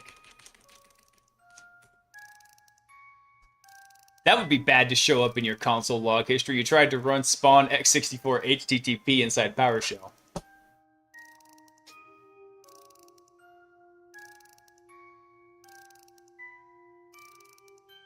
All right, so we'll let this go for just a second here. So you've got to check back in.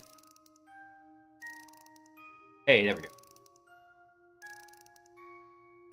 And this was the new one we want to check here. So let's, we'll make this one not quite interactive. We're going to give it a sleep of 1. Because I think that interactive might have been what flagged it.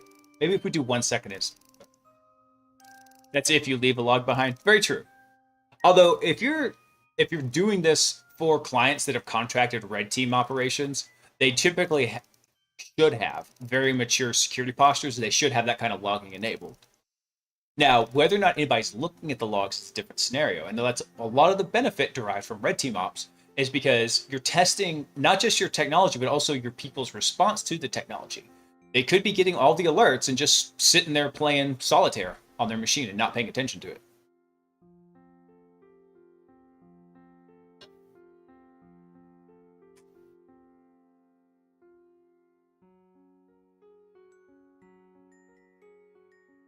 Okay, cool.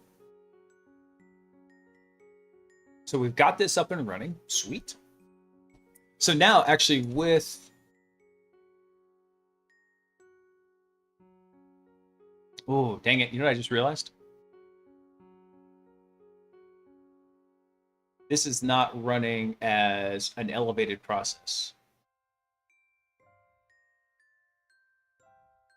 We may not actually need it to be running as an elevated process. Let's try it. And the reason for that is because DC Sync is actually going to call... Nina Lamb is a domain admin. Domain admins have DC Sync permissions.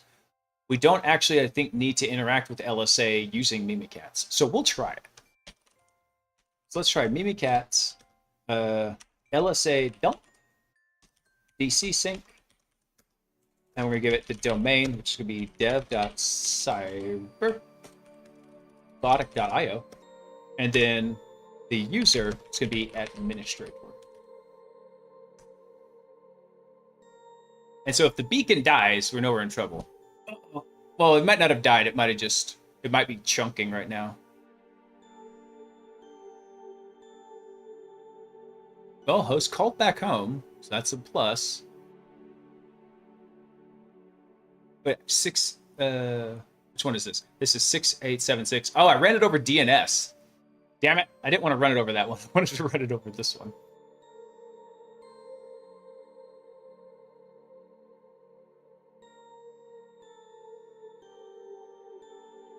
Well, the good news is it hasn't killed it. Missing user or GUID argument. Uh-oh. But then our backdoor died. Oh, no. Wait, there it goes. No, it came back. All right, we're going to try this over here. Wait, did I not copy it?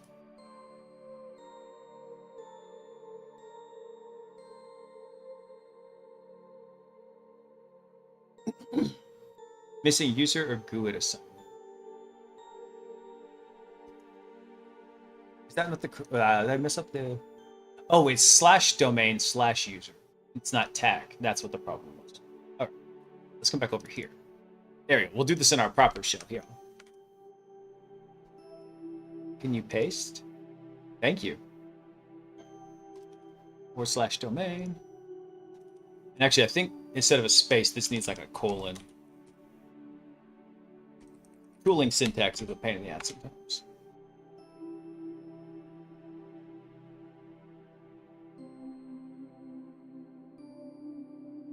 The crack names, name status, error not unique.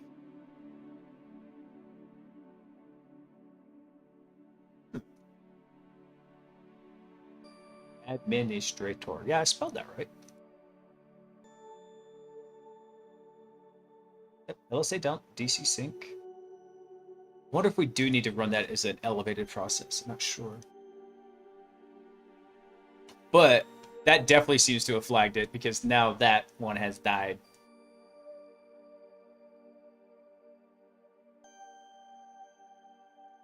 Tony Soprano's in here? What? I wonder if he's here to make me an offer I can't refuse. Alright, let's remove that one there. Let me run something actually here on this show. Let's do a run netstat TCP. Let's see if we had any other backdoors running on here. Okay, no, we didn't have any of those backdoors.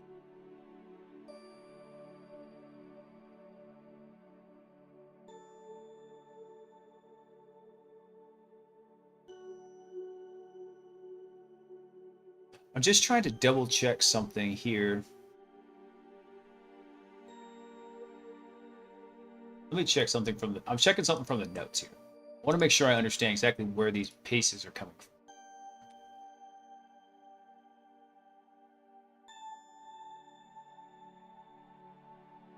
Okay, so where did we get this from?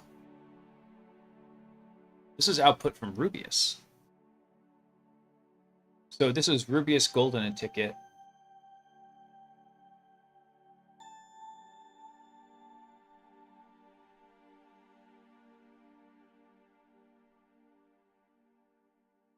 So this was Dev, Cyberbiotic, IO, Carib, TGT.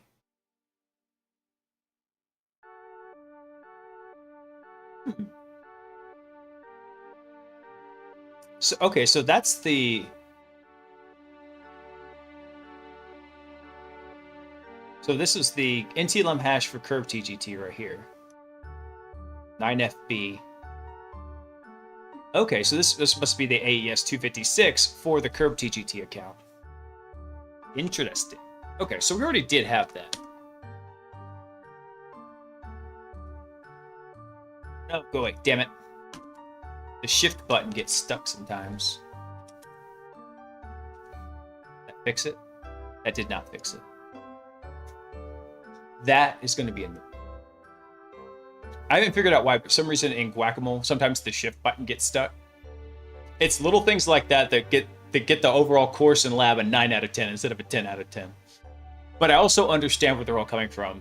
And 9 out of 10 is pretty freaking good, especially considering overall the course was like $500-600. So yeah, I know you love Emacs and Perl.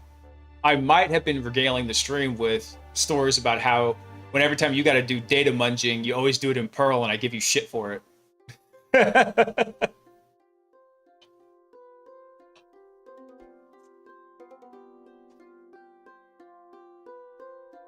Hey, Panda. Did I laugh too loud? Did I wake you up? All right, cool. Well, cool. Now that we know where this value is coming from, I got no problem proceeding. So what we'll do now is we'll just load up a local PowerShell here. Let's do this. But what we're going to do is we're going to run our local... Are you serious? Damn it. All right. We ran into this issue the other night too, where I could not type into PowerShell. I'm going to try this. I'm going to close all these damn windows. Here's a little trick in case you didn't know. If you open up DevTools in Chrome, you can right-click the refresh button and empty the cache and hard reload right here. I'm going to refresh the whole damn cache, and then we're going to see if that fixes it. Because not being able to type inside PowerShell is going to be a problem.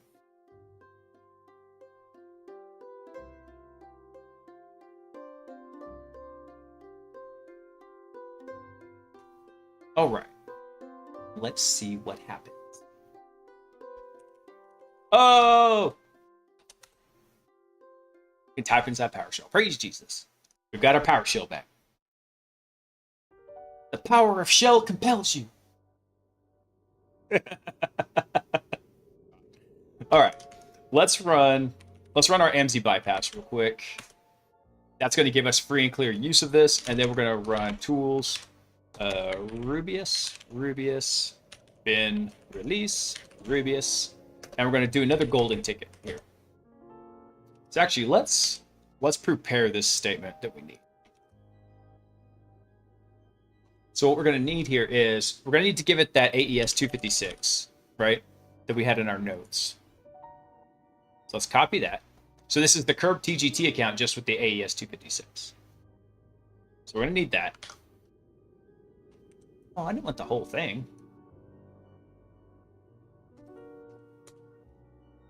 Let's see if I can do something here.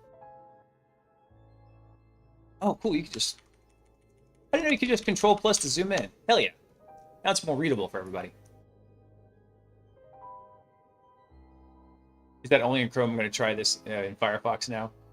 I don't know if Firefox does it or not. I really should go back and test out Firefox. They were on my shit list for a while with some of the shenanigans they were pulling with add-ons and extensions. But I think they've turned away from their ways, and I want to go give them another try. I just haven't taken the time to do it yet.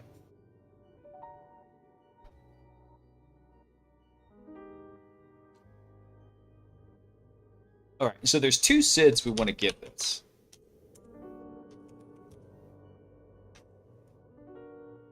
Now, what are these SIDs that we want to give it? Let's see.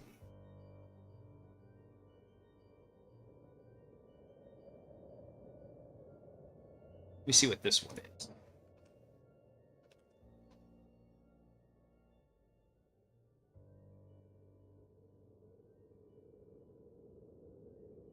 Okay, so that's the domain SID.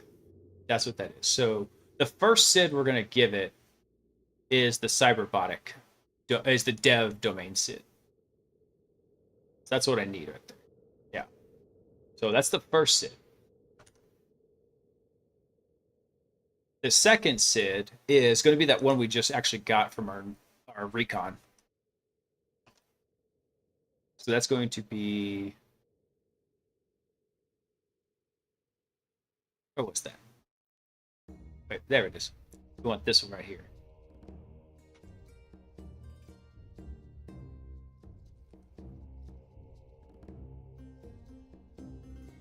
Wait, no, that's not it.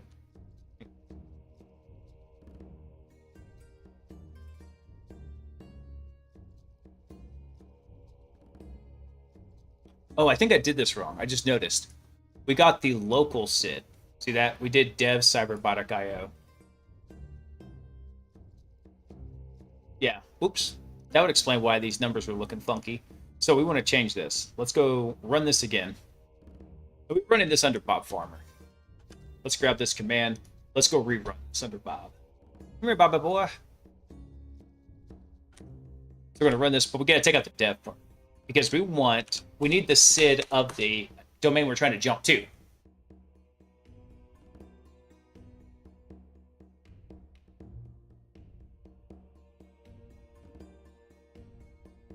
I've been rocking Edge, and that is pretty nice. Has Defender links so you can get real-time web browsing AV. Oh, that's pretty cool. I don't use Edge, but I'm not opposed to using Edge also. Let's copy this. We're just going to amend our notes here because I want the relevant timestamps to stay identical. Paste that. Bam. There we go. So this is actually the SID for the parent domain right here. Now it's making sense. We're cooking with propane. Let's copy that. That's going to be our second SID there. So the first SID is our current SID right here inside the dev domain. And this is going to be the Cyberbotic IO domain administrators. And we're going to make sure this is a rock station by putting no wrap. And let's build this. Which I think we already have most of this actually in there. We'll just grab this section here. And we're just going to run this locally, right? With the information, we don't have to actually run this on the target box.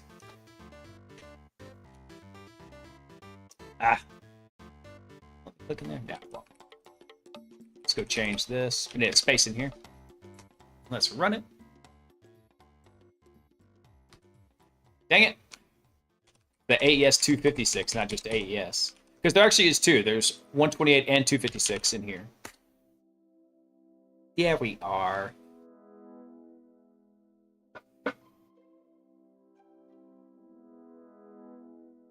Not having to support Explorer anymore is so nice. Edge at least has a modern baseline. Yeah, no kidding. We actually had a web app, I kid you not, that the client requested us to test it using Internet Explorer. Like, bro, get with the 2020s.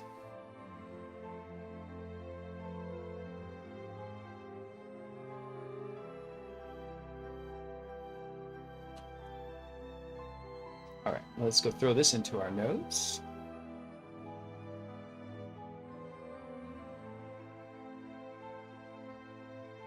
Let's put another thing in here. It's like golden ticket.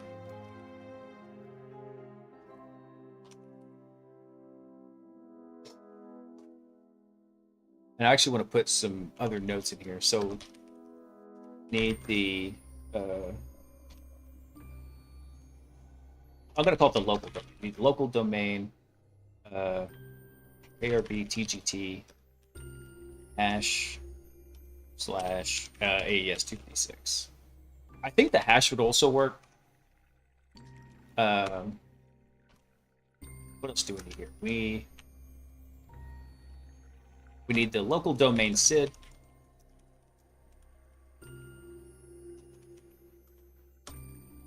And then we also need the foreign domain. The foreign domain target group SID. So those are the key pieces of information that we need to make this work. Paste this in. I'm going to copy that part.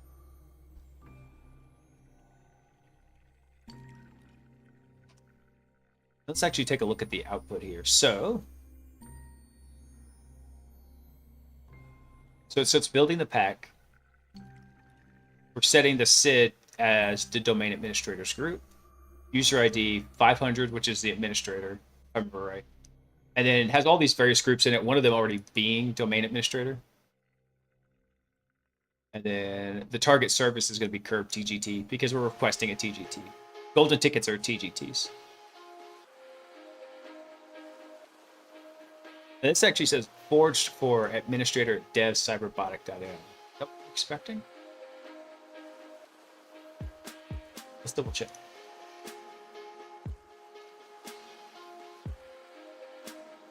Oh, we did tell it. Okay, so yeah, because we're impersonating the user, but we're adding the domain administrators group of the parent domain. We're adding it to the TGT so it gets trusted. I keep them on the VM so they're easier to work around with. I used to do that because I occasionally would have time to work on this at work. That hasn't really happened. So yeah, I really should migrate these notes. Now, these are also very raw notes. I have other notes that I go through and I parse out and I take additional information about it. But yeah, I really should move these off. I was thinking about that the other day. All right, man. Thanks for stopping by, dude. I will catch up with you soon. Hopefully, who are the Stars playing? Actually, always surprises me how many IT people are like really into hockey. They're playing sports ball puck. Yes, I'm aware. They're playing the Knights. Okay, thank you. That was the actual answer. Bruh. Ugh. All right. They can pull it out. But all right, man. You have a good night. Thanks for coming in, dude. Appreciate it. All right, cool. So now we've got the TGT.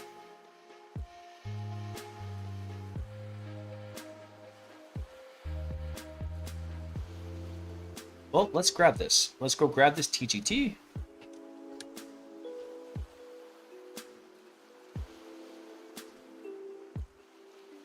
Crap, what is it for Rubius to import the ticket? Let's see.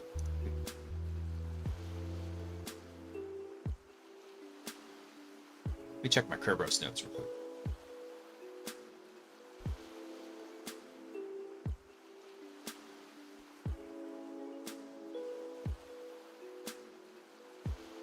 That was Kerber roasting. That's AS rep roasting. Which again we did with Rubius. Unconstrained delegation.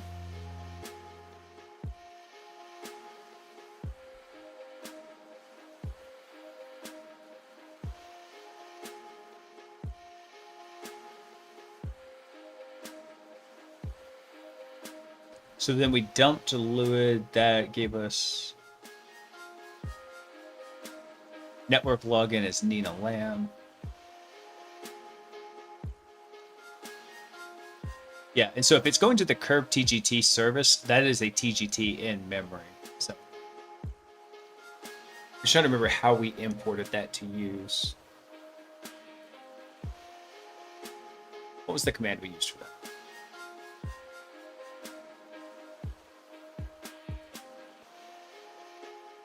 I just noticed we have extraneous stuff in our notes here. I'm going to delete out quick because we had an error in it.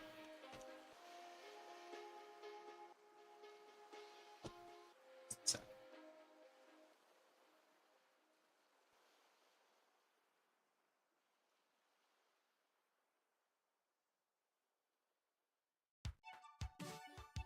That's just all the ticket data. Okay.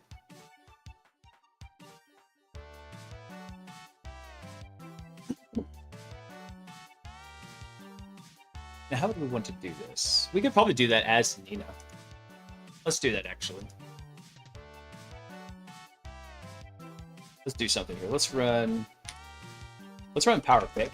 Let's create it. Let's use this to craft us a new shell. Actually, let me look at something real quick while I'm thinking of it. PowerShell UAC bypass.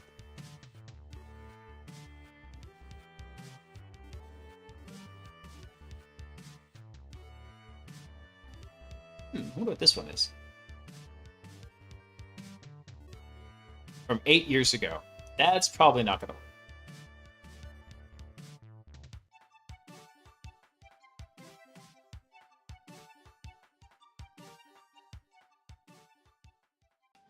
Okay. Don't want that.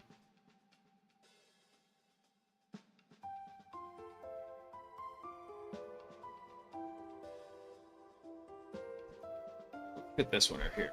Because if we have a PowerShell UAC bypass, that would actually be super handy. Because all the built-in ones for the beacon were getting caught.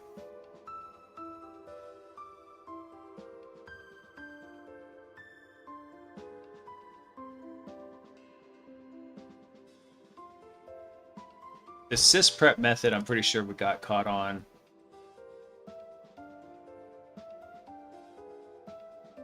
Yeah, these are looking kind of...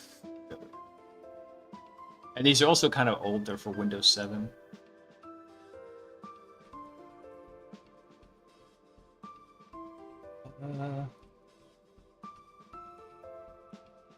There was a Golang binary that had like all of these built into it. Golang UAC bypasser. Damn, this is 2 years old at this point? Man. This was a rewrite of WinPwnage. How old was the stuff with WinPwnage? Hey, actually, this was updated last year. Well, let's look at this real quick. Now, one of the things that sucks about this is there are ways we could get this into the lab, but it's not likely.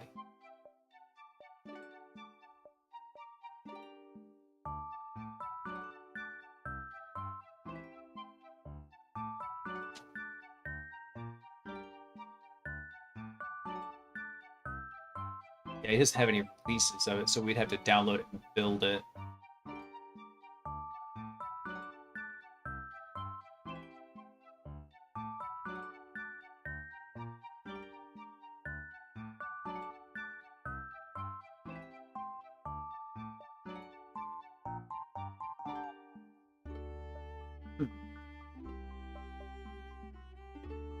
You can't smuggle it in to this lab because the lab is completely self-isolated, because we can only ping this server right here. And that server actually doesn't give us access to the internal lab machines. It just gives us access to a client that's then forwarding RDP to us. So if we really wanted to get stuff into the lab, we could go build that binary, compress it, base 64 it, and then drop it over in the system. But I think a more realistic thing to do... Actually, I want to try this. Just inside Nina here. I want to run this, though. Yeah, we're gonna do this. We're gonna run power pick. And then... Let's do this one. So we already have some prepared statements on to download, like bypasses and run a couple other things here. Okay, so there's DNS, there's SMB, TCP, TCP local. This one's doubled up. I want to change this. Let's do TCP TAC local.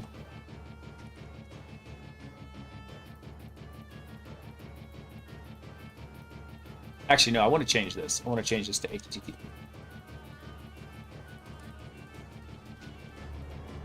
So what we'll do is we'll drop this over into our PowerShell. And then what we'll do is we'll convert that to base 64. Blow this up in fact so you can see it a little bit easier. So we just dropped a string in with a prepared PowerShell statement. I'm going to copy this right here. And then what we're going to do is we're going to tell it to run this on our system. We're going to tell this to run, have Nina run this. So we're going to have her run PowerPick. Let's see. Oh, I'm trying to think about it. PowerShell run included. I don't know if you can actually run it from inside PowerShell or if you need to. Okay, so you actually do need to run like PowerShell.exe. Like I didn't know if there was actually a function. Okay, so we could just do, actually, instead of having to do PowerPick, we can just run PowerShell with an encoded command. So let's do that. Go to run PowerShell.exe, hidden window, and an encoded command, and we're going to give it this. Okay.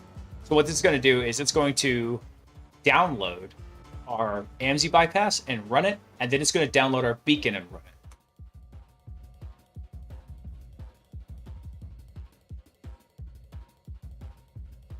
And so if this works, we should get a PowerShell HTTP beacon back from Nina.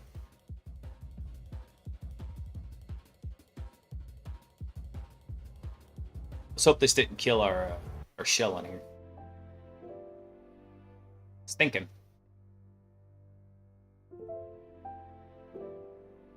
Ooh.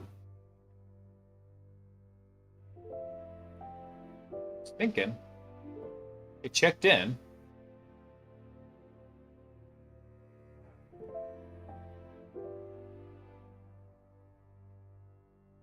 We got some kind of error here. Let's go check the logs on Workstation 1. I'm curious at that because I haven't actually done it this way. Let's see. Workstation 1. Let's go check the virus logs.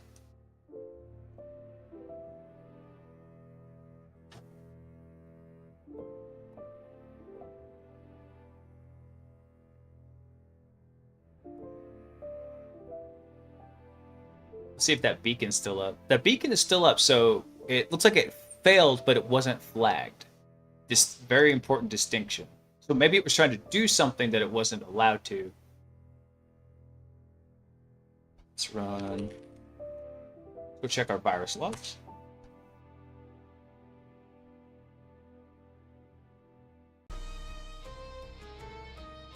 All right, so virus and threat protection history. Yeah, so it actually did block something because the current time on the box is 4:16, and we had a block at 4:14. So we actually did get something from that.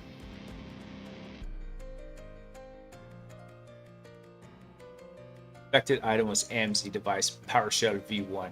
Yeah, so it actually did detect our Cobalt Strike beacon when we did that. let's see here. Well, you know what we can try is, rather than just doing run, for shits and giggles, we can try this with power pick.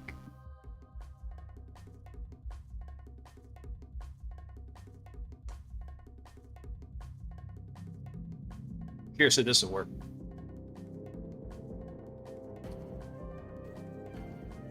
Why am I running on your time? What? Crazy time.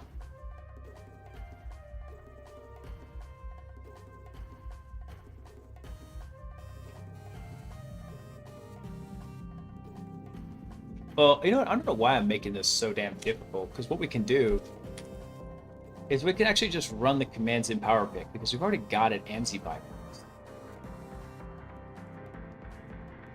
We can literally just go take this and run. Why am I being a dum-dum? So I had an idea here.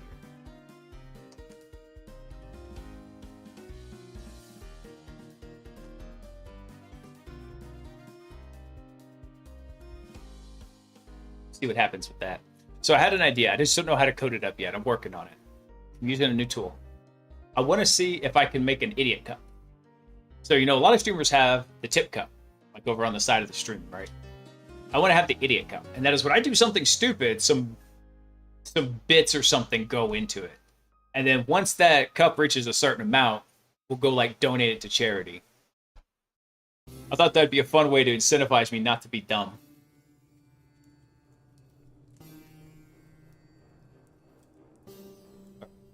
Call back.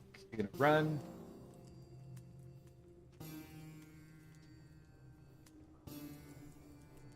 Well, maybe we don't need to do that.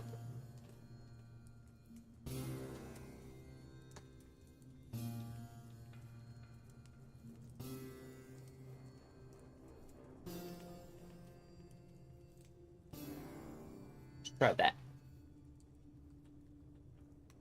If I did this, I would be purposely be dumb. All right, cool. So here we've got. Did it not call back? We have two is Nina Lamb. Oh yeah, here we go. We did get a new one. Sweet. Let's tell this one to sleep 0.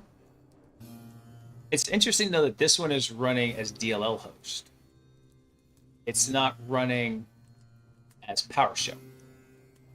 Yeah. Very, very interesting. This one is running as PowerShell because it's actually part of a backdoor that's running that same base64 string, and we put it in a startup script on the machine.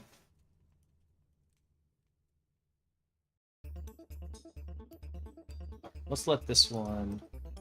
Which one is this? This is 9164. There we go.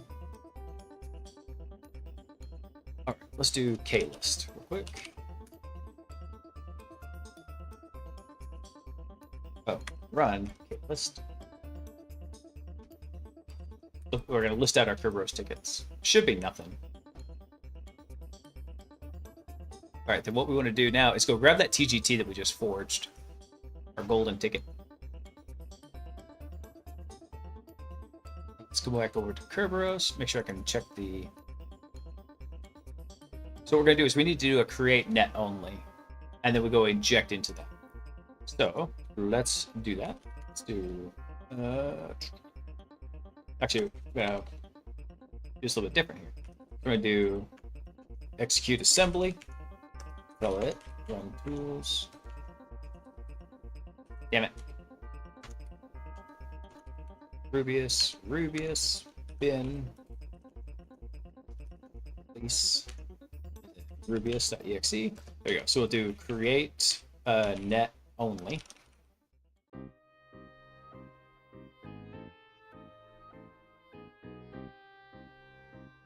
And then what we want to do is actually create net only is only one line right here. So actually, let's do this over in the notepad. So that's our ticket there. And what we'll do is we'll craft this over here. So the command we want is create net only. We need to tell it who the user is. So the user is going to be administrator.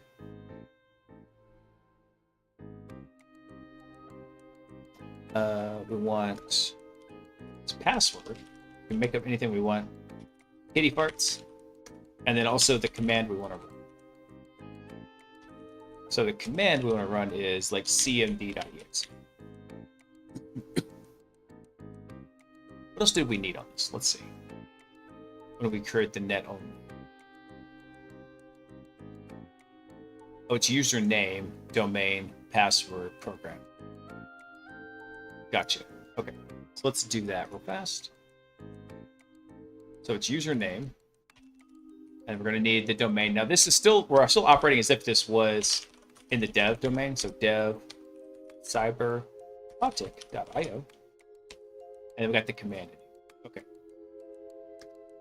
And then I think we can actually pass the ticket into that with one command. Here, let me see.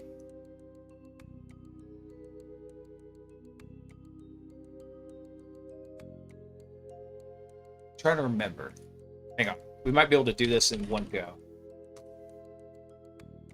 It's 420.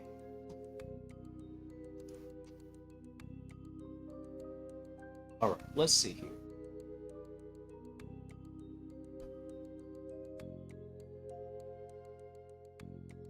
Where's create net only?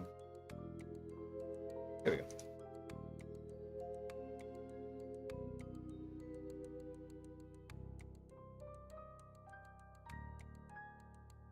Okay, yeah, so we can tell it to import a ticket here.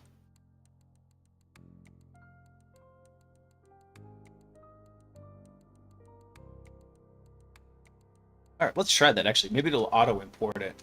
I'm curious. Let's give it a shot. Hold on, where the hell were we? There were notepads. Here we go. So we can just tell it ticket, and then we'll copy the full ticket. We'll paste it on the end there. Let's give that a shot. No, not like that. And then we'll grab our ticket. Okay, we had that in note.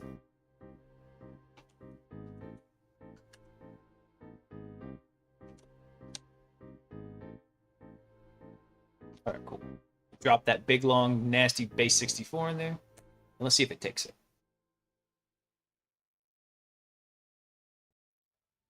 Ah, now.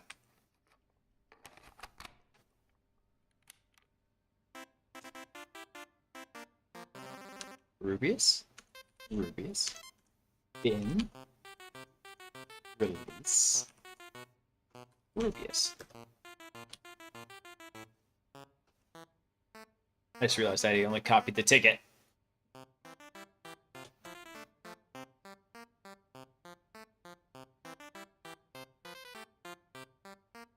Copy. I'm just gonna drag this sucker down here.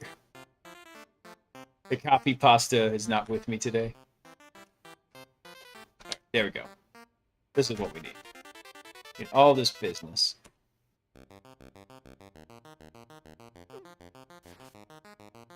Let this sucker run. All right, cool.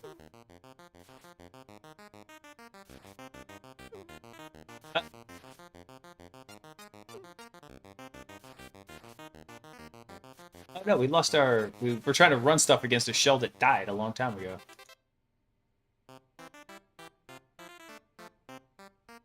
Right. Well, that sucks. Remove.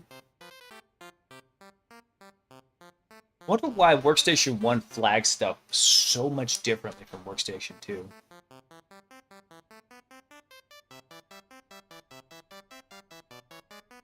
But you know what we have is on Workstation 2, we actually have a solid connection. Except we don't have the damn command in here. Oh god. Execute assembly. Tools, Rubius, Rubius, bin, release, Rubius.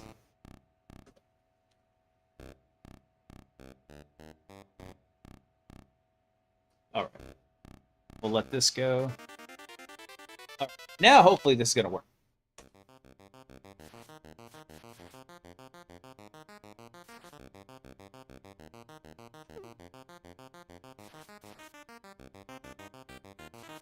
Says we got an error in the syntax.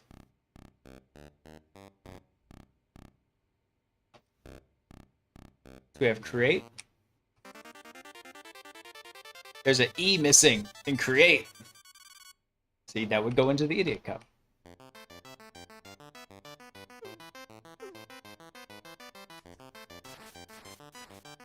All right, let's run it again. Didn't we supply a program?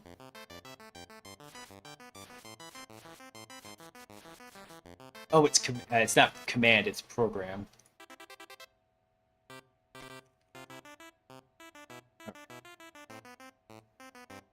Oh, again, let's do this. So let's say, there we go.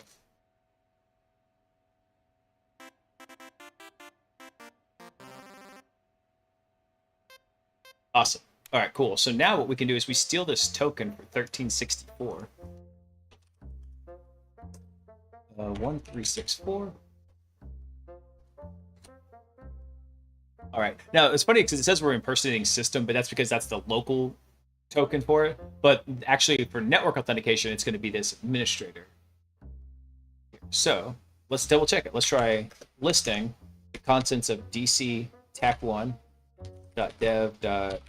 Oh no, this is not dev. This is Cyberbotic. Cyberbotic.io. And let's just see if we can list the C drive. Access denied. Okay, so we screwed something up. This is actually not a very long section. I thought for sure we were going to get through this faster. Okay.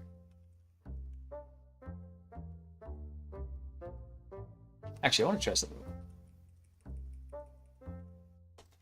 DC2. Yep, okay. Let's run Rubius and have it do a triage request. Take a look at what's on the box. Triage our Kerberos tickets.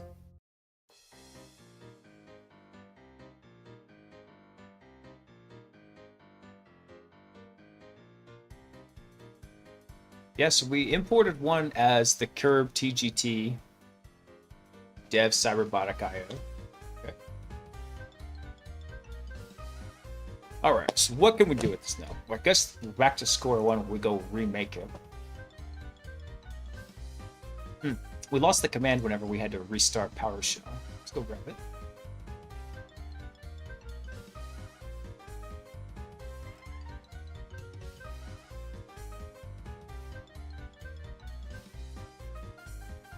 Wait, that's in our Kerberos tickets. That's not. It would be an 80 trust. Here we go.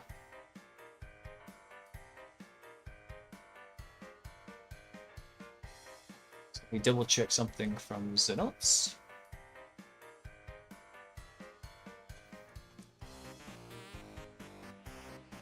Let's do something here.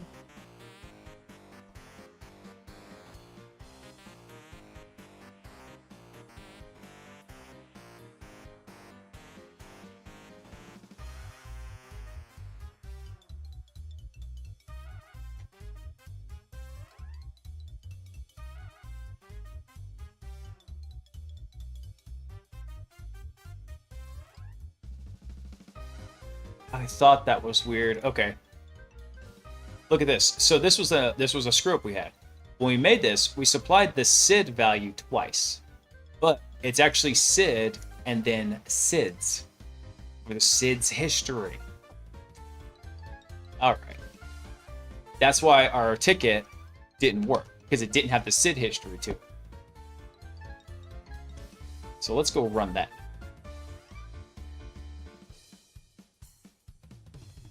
Oh, wait, hold on. We did this actually locally here.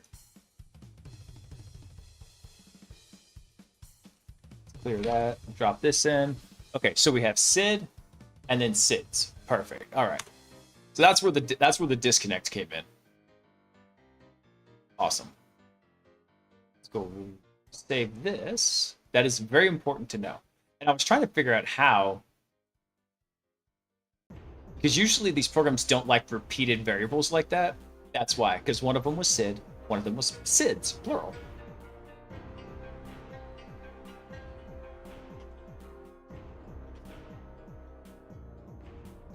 overwrite this stuff from here. And let's copy this ticket here. Now what we'll do is we're going to swap in this ticket data.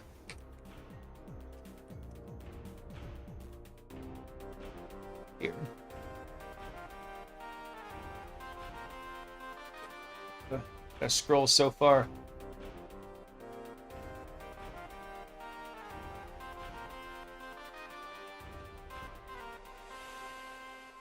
So actually, you know what I want to do? For simplicity's sake, drop this down here. We have line wrapping turned off, but this line is just so long.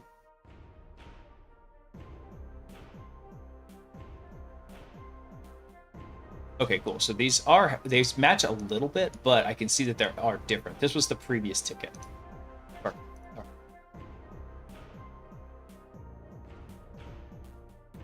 Let's grab this, and we'll start building our command out. Let's come over here. So let's rev to self. If we screwed that up, and then let's do execute assembly. We'll drop in the command path for Rubius. And then we'll go copy our create net only command.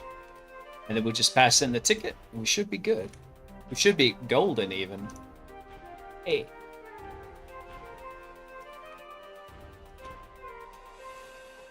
Drop this down in here. Big long nasty base 64.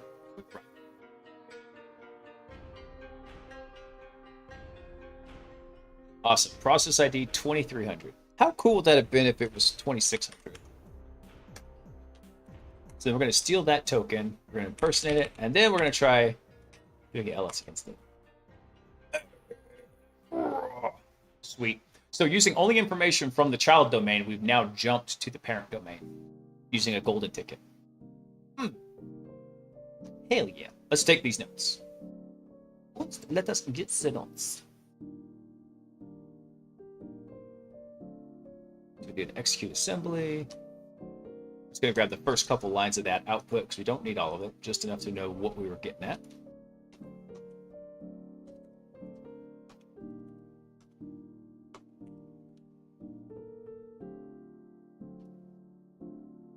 Awesome. Sweet. So basically what we did is we created a golden ticket and we appended a SID history to the ticket that said we were actually part of the parent domain's domain administrators group. I'm pulling my hair out coding PowerShell. How are you? Dude, I was pulling my hair out too. And you see, I did a very effective job at it. I was just banging my head against this command and I realized it has two different variables. I thought it was one variable repeated, which I thought was odd. But no, it's two different ones. There's SID for the security identifier and then SIDS for the additional security identifiers in the Kerberos ticket. I don't know how I'm going to work that, but I'm going to get an idiot cup somehow. I'm going to figure it out.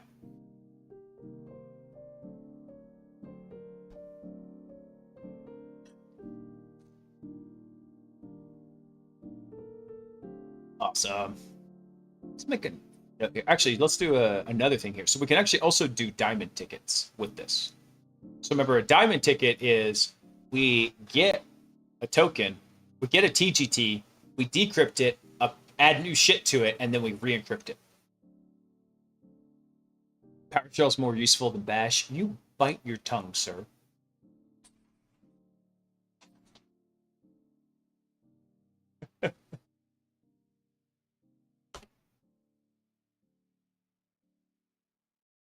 So, Apollo, do you run PowerShell on your Linux systems?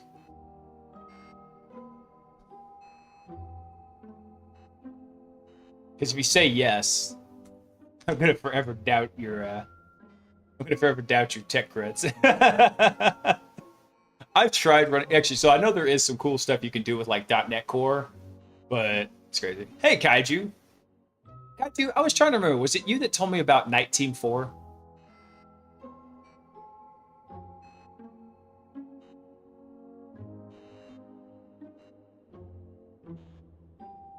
Okay, yeah, I thought it was you. That's been a really fun game. I keep thinking it's never going to happen hardly. But if I ever had like a Friday night where I was feeling frisky and decided to do an extra stream, usually Friday night's the night off, I thought we would do Night Team 4 because it has a really good story to it.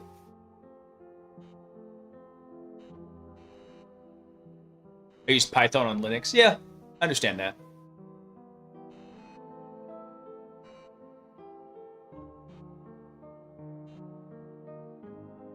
All right, cool. Let's look at how we could do a Zediamond ticket now. So we got our golden ticket. We mark this as golden ticket. Yeah, crafting. What you want to go? Load this up. Let's call it golden ticket. Golden tickets. Yep, domains. Cute. And then we'll do the same thing down here. We're going to call this diamond tickets to jump domains. Stop auto-correcting my words. There we go. All right, so what are we going to need? Let's go look at something real quick. So we did this using the golden command, right? If we look at golden,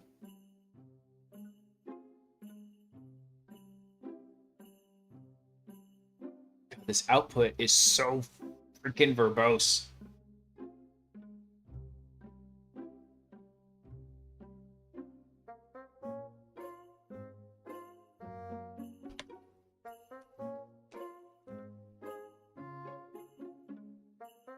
That's literally all they mentioned for the SIDS. Like, do they give an actual explanation of it? It just says extra SIDS.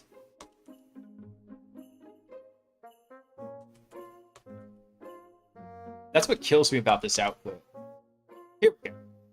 Comma separated list. This is a set of extra SID fields in the pack. It is also used to calculate the extra SID count field. Okay. Now, where is this? What is this list here? Ticket forgery commands. Okay. Okay, so these commands down here apply to gold and silver and diamond tickets. Gotcha.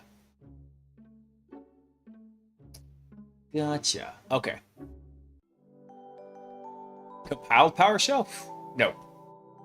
Yeah, Kaiju accidentally hopped into like one of the later really hard missions because I wasn't super familiar with the interface, and I'm like, I realized I picked like a really hard one, like as my first one after I completed all the trainings, and I got stuck on it real bad.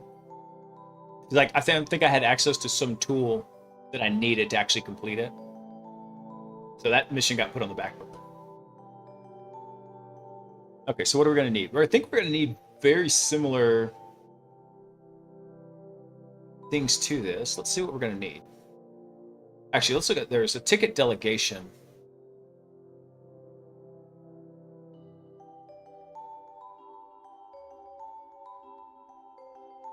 I know there's a ticket delegation thing here. I tell you, before we hop into this, I actually need to go run to the bathroom. So we'll take a quick break. Let's get some water, whatever you're drinking, hit the head, and then we're going to finish this up with diamond tickets tonight. So I'll be right back.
and back.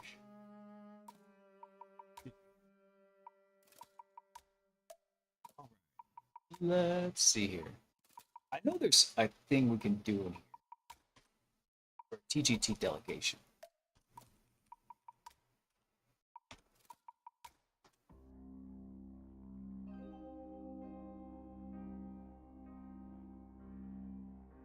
But it's actually, it's not just TGT deleg. It's /. Oh, there we go. So the TGT deleg flag can be passed to a request using the TGT delegation trick. The curve key X argument is used to decrypt the ticket, reassign it after the changes have been made, and re-encrypt the ticket. Okay. So what is that? Let's go look what that trick is.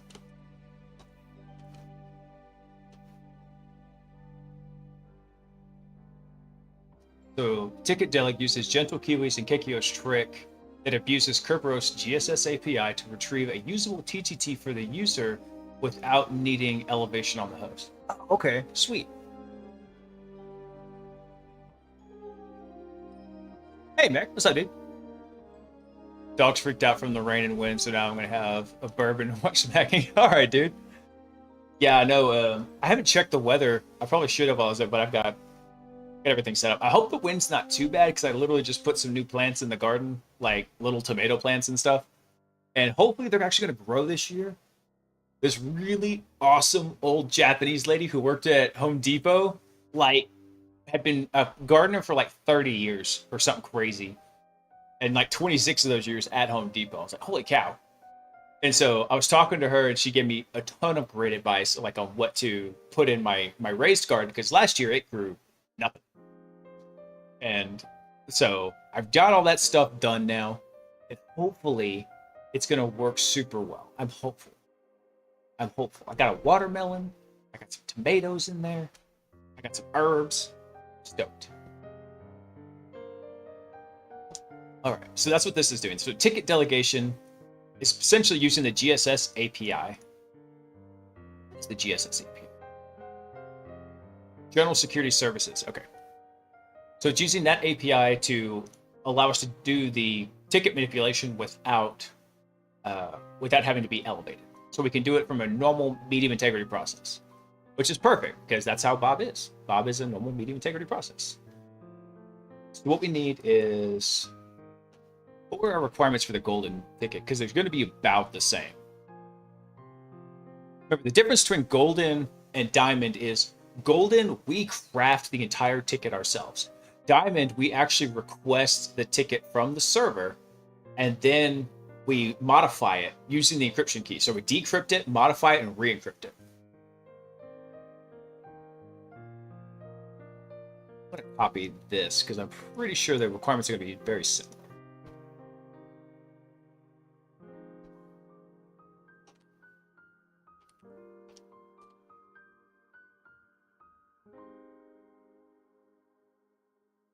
We're all hopeful. I can't grow shit. The partner has the green thumb. Did almost lose a hammock rocking chair to the window. Damn. Yeah, it was pretty windy earlier today, and we were supposed to have gotten dumped on earlier in the day, and then I guess maybe it just saved it all up for tonight.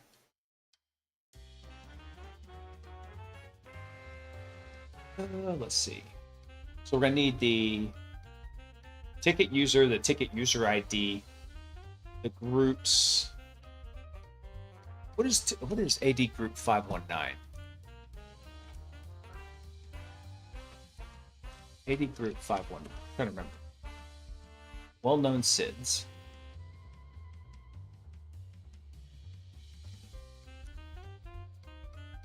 Oh, enterprise admins. Gotcha. So 519. I remember 520. No, 512. 512 is domain controllers or domain admins. 519 enterprise admins. Okay.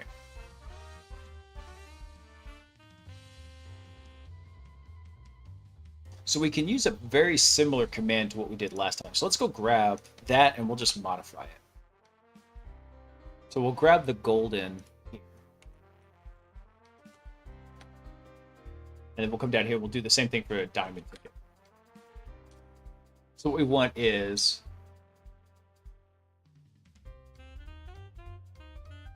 actually we need to change this. So this is the AES 256 key for the Curb TGT account, but we need to call it something different when we do Diamond. So this is Diamond.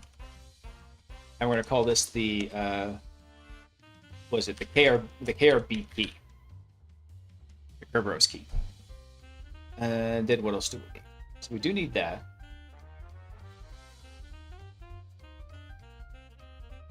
Let's see. We need the ticket. Instead of user, it's going to be ticket user. And we don't need the domain. Delete the domain out. But then we also do need a ticket user ID.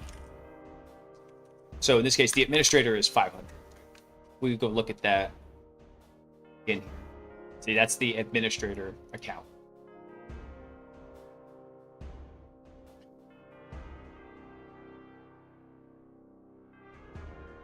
We also need to tell what groups were. So I don't know what the groups variable does though. Let's go see.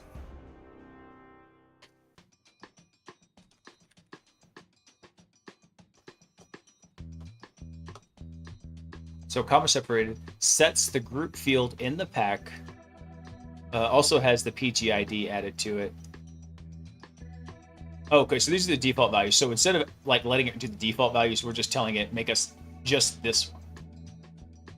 So we probably could leave groups off and this would work. But becoming an enterprise admin is nice. Let's see. And then we can take off the primary SID here. We don't need this. But this one we actually need to amend because this is actually supposed to be SIDs plural. So this gets added as an additional SID to the pack. All right, let's go fix this over in the golden. Even though I think we fixed it in our notes. Yeah. Actually, we need to adjust this too because instead of targeting domain admins, we're targeting enterprise admins. So then what that'll do is give us access to any domain that's a child domain to Cyberbotic also. Sweet. All right, I think we've got this. Let's see. Yeah, so we need... Oh, wait, you know, we're missing one. We need the TGT deleg. Use the delegation trick. So we do TGT deleg. We do have the ticket user. Yep, that's administrator. And the ticket user ID. And the group we're targeting, which could be multiple groups, but in this case, we're just doing 519 to become an enterprise admin. And we have the SID of the parent domain targeting group 519. So we want to make sure this is appended to the pack also. We have that, and then we have the curve key. That's it. In fact, let's move this to the end a little bit. Oh, God. Just spam scrolled on me. I'm actually going to move this to the end because if we need to change something, that's probably what's going to be it. There we go. All right, so let's go grab our command. Let's structure this. Let's pop them into our beacon. We need to rev to self though. And then let's prepare our command here. So we need this part right here. That's the path to Rubius. So we'll tell it to execute assembly. Remember, the nice thing about execute assembly... Ah, damn it, the shift button broke again. The nice thing about execute assembly is we'll get all of our AMSI bypass materials with it. Paste that in, and let's fire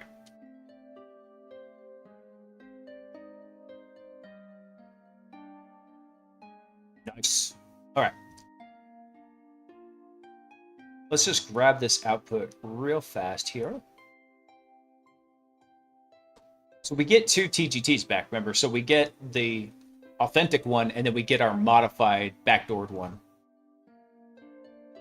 So we'll drop... No, don't do that.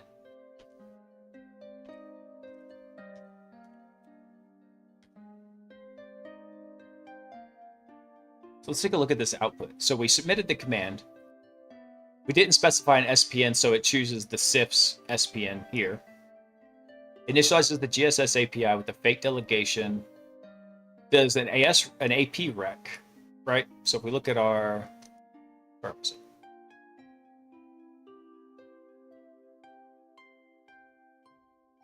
it? That's an AS rec. I wonder what AP rec is. I'm trying to remember. Found the AP rec delegation ticket from the GSS API output. Authenticator type is AES256. So it extracts the service ticket from the ticket cache and then decrypts it. This is it. Decrypts the TGT, retrieves the pack, modifies it, signs it, and encrypts it. So this is our new ticket right here. This is our modified one. Damn you. Let's stop it. Copy that. And then what we'll do is we'll do the same create net only here. But we already got the create net only. Actually, we could do that right here. So if we go do the same thing, just to validate it, make sure we did this correctly. Because it never hurts to have a little bit of confirmatory testing. Paste that in.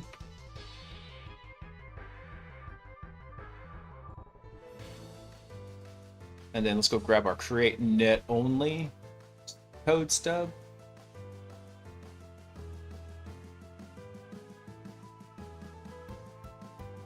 I'm having to right click and paste because the damn shift key got stuck again.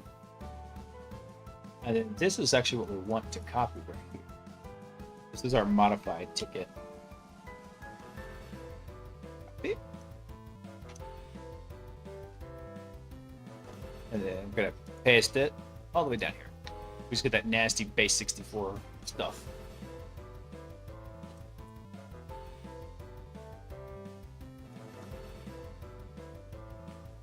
Ah, damn it.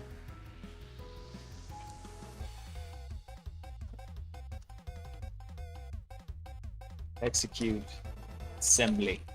There we go. I forgot to actually tell it what command to run.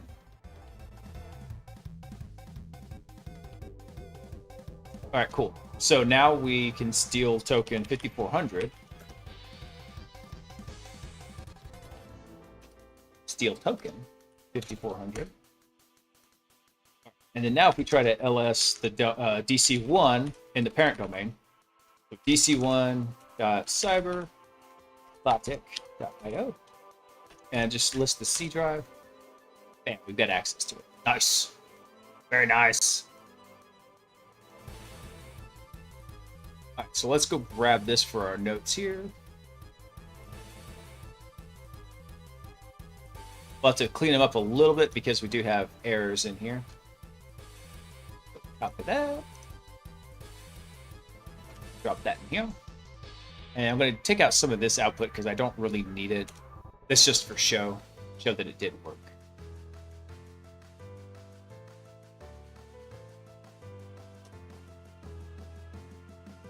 Let's take that out. All right, because we show that we got we imported it, we stole the token. And then we're going to take this stuff out right here. Delete your right mirror. Sweet. All right, cool. Looks like that worked. Hell yeah. Oh, this cop is coming back with a vengeance. So this mostly worked because we're doing a parent and child domain.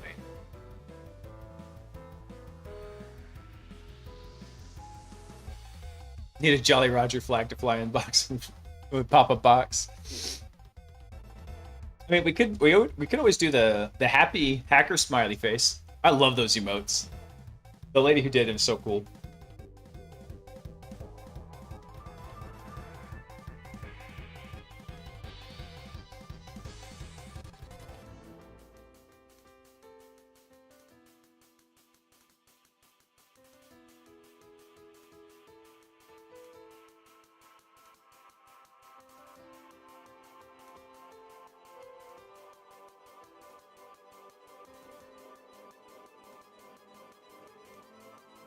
let's see what.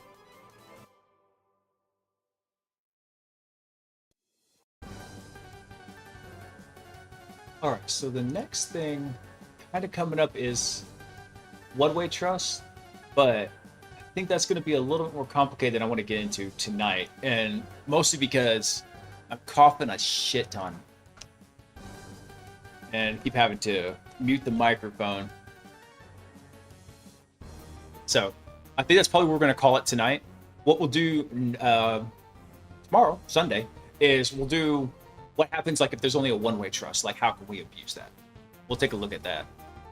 But I think that's kind of it for now. Let's take a look at something. Let's see who's over on InfoSec streamers. Pet Tennis is on. I wonder what he's watching, or what he's looking. So he does a lot of like Linux, like hardcore Linux stuff. Everything Linux related. So let's see who else we've got. See who we can rate out to. That's awesome.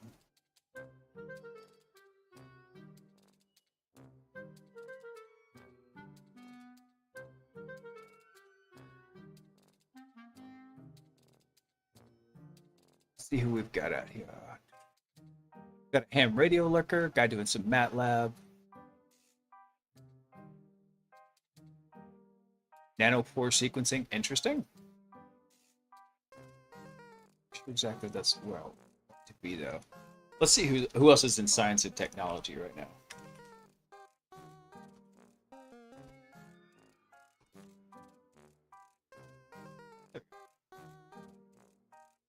We got some Pet Tennis actually right up there. We got some sci-fi guys, some GTA Finland. Nice. Linux gaming, retro. If anybody has any suggestions on who we can rate too, I am always open to suggestions. Hey, no problem, man. Dude, I'll be sure and thank Falcon, who's the one who gave me the keys. He popped it. It's so funny too. He's very good natured because he popped into chat offering that. I thought he was going to send me like a phishing link or something, and he hadn't even sent me anything yet. I told him, I was like, "Hey man, you can go ahead and send it, but if it's a phishing link, we're just going to dissect it on stream and heckle the shit out of you." Then he messaged me on Discord. I found out he actually was legit and does work for Hack the Box as a community engagement person. So I just thought it was funny that I threatened to take apart his phishing kit if he sent me one. Yeah, let's go look at software dev, because if I don't see anybody interesting over in there, then yeah, software and game dev becomes my next thing.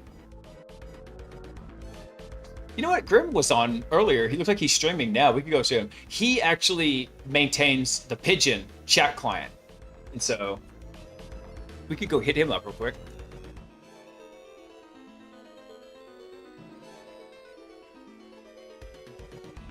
So if I don't see anybody like a little bit more enticing, we're gonna go hit up Grim, because I like to support him and his open source endeavors. We actually do need free and open source, unlike the bullshit going on with HashiCorp and Terraform. Unreal VTuber tech. Let's see.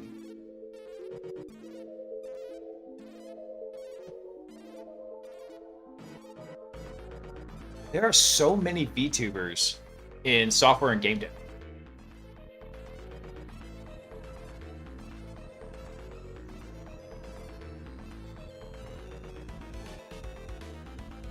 All right, I guess we're gonna go raid Grim. We're gonna hit him up because he's good people and he's doing interesting stuff.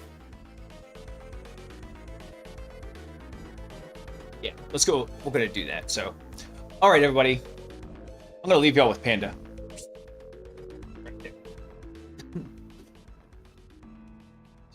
She's so hungry too. I know she's ready for bed. So, all right, let's go and get the. Oh, so Grim just started. Okay, hell yeah, we're gonna raid him out. All right, everybody, y'all have a fantastic night. Thanks for hanging out. Enjoy the VIP keys. Falcon said he will hook me up with some more once those get burned up. So I'll talk to him about that, and maybe we can do some other contest. I kind of like the idea of hacker trivia, but I also want to mix it up some. All right, everyone, you'll have a fantastic night. I'll catch y'all tomorrow. Peace.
User Koros51 is online.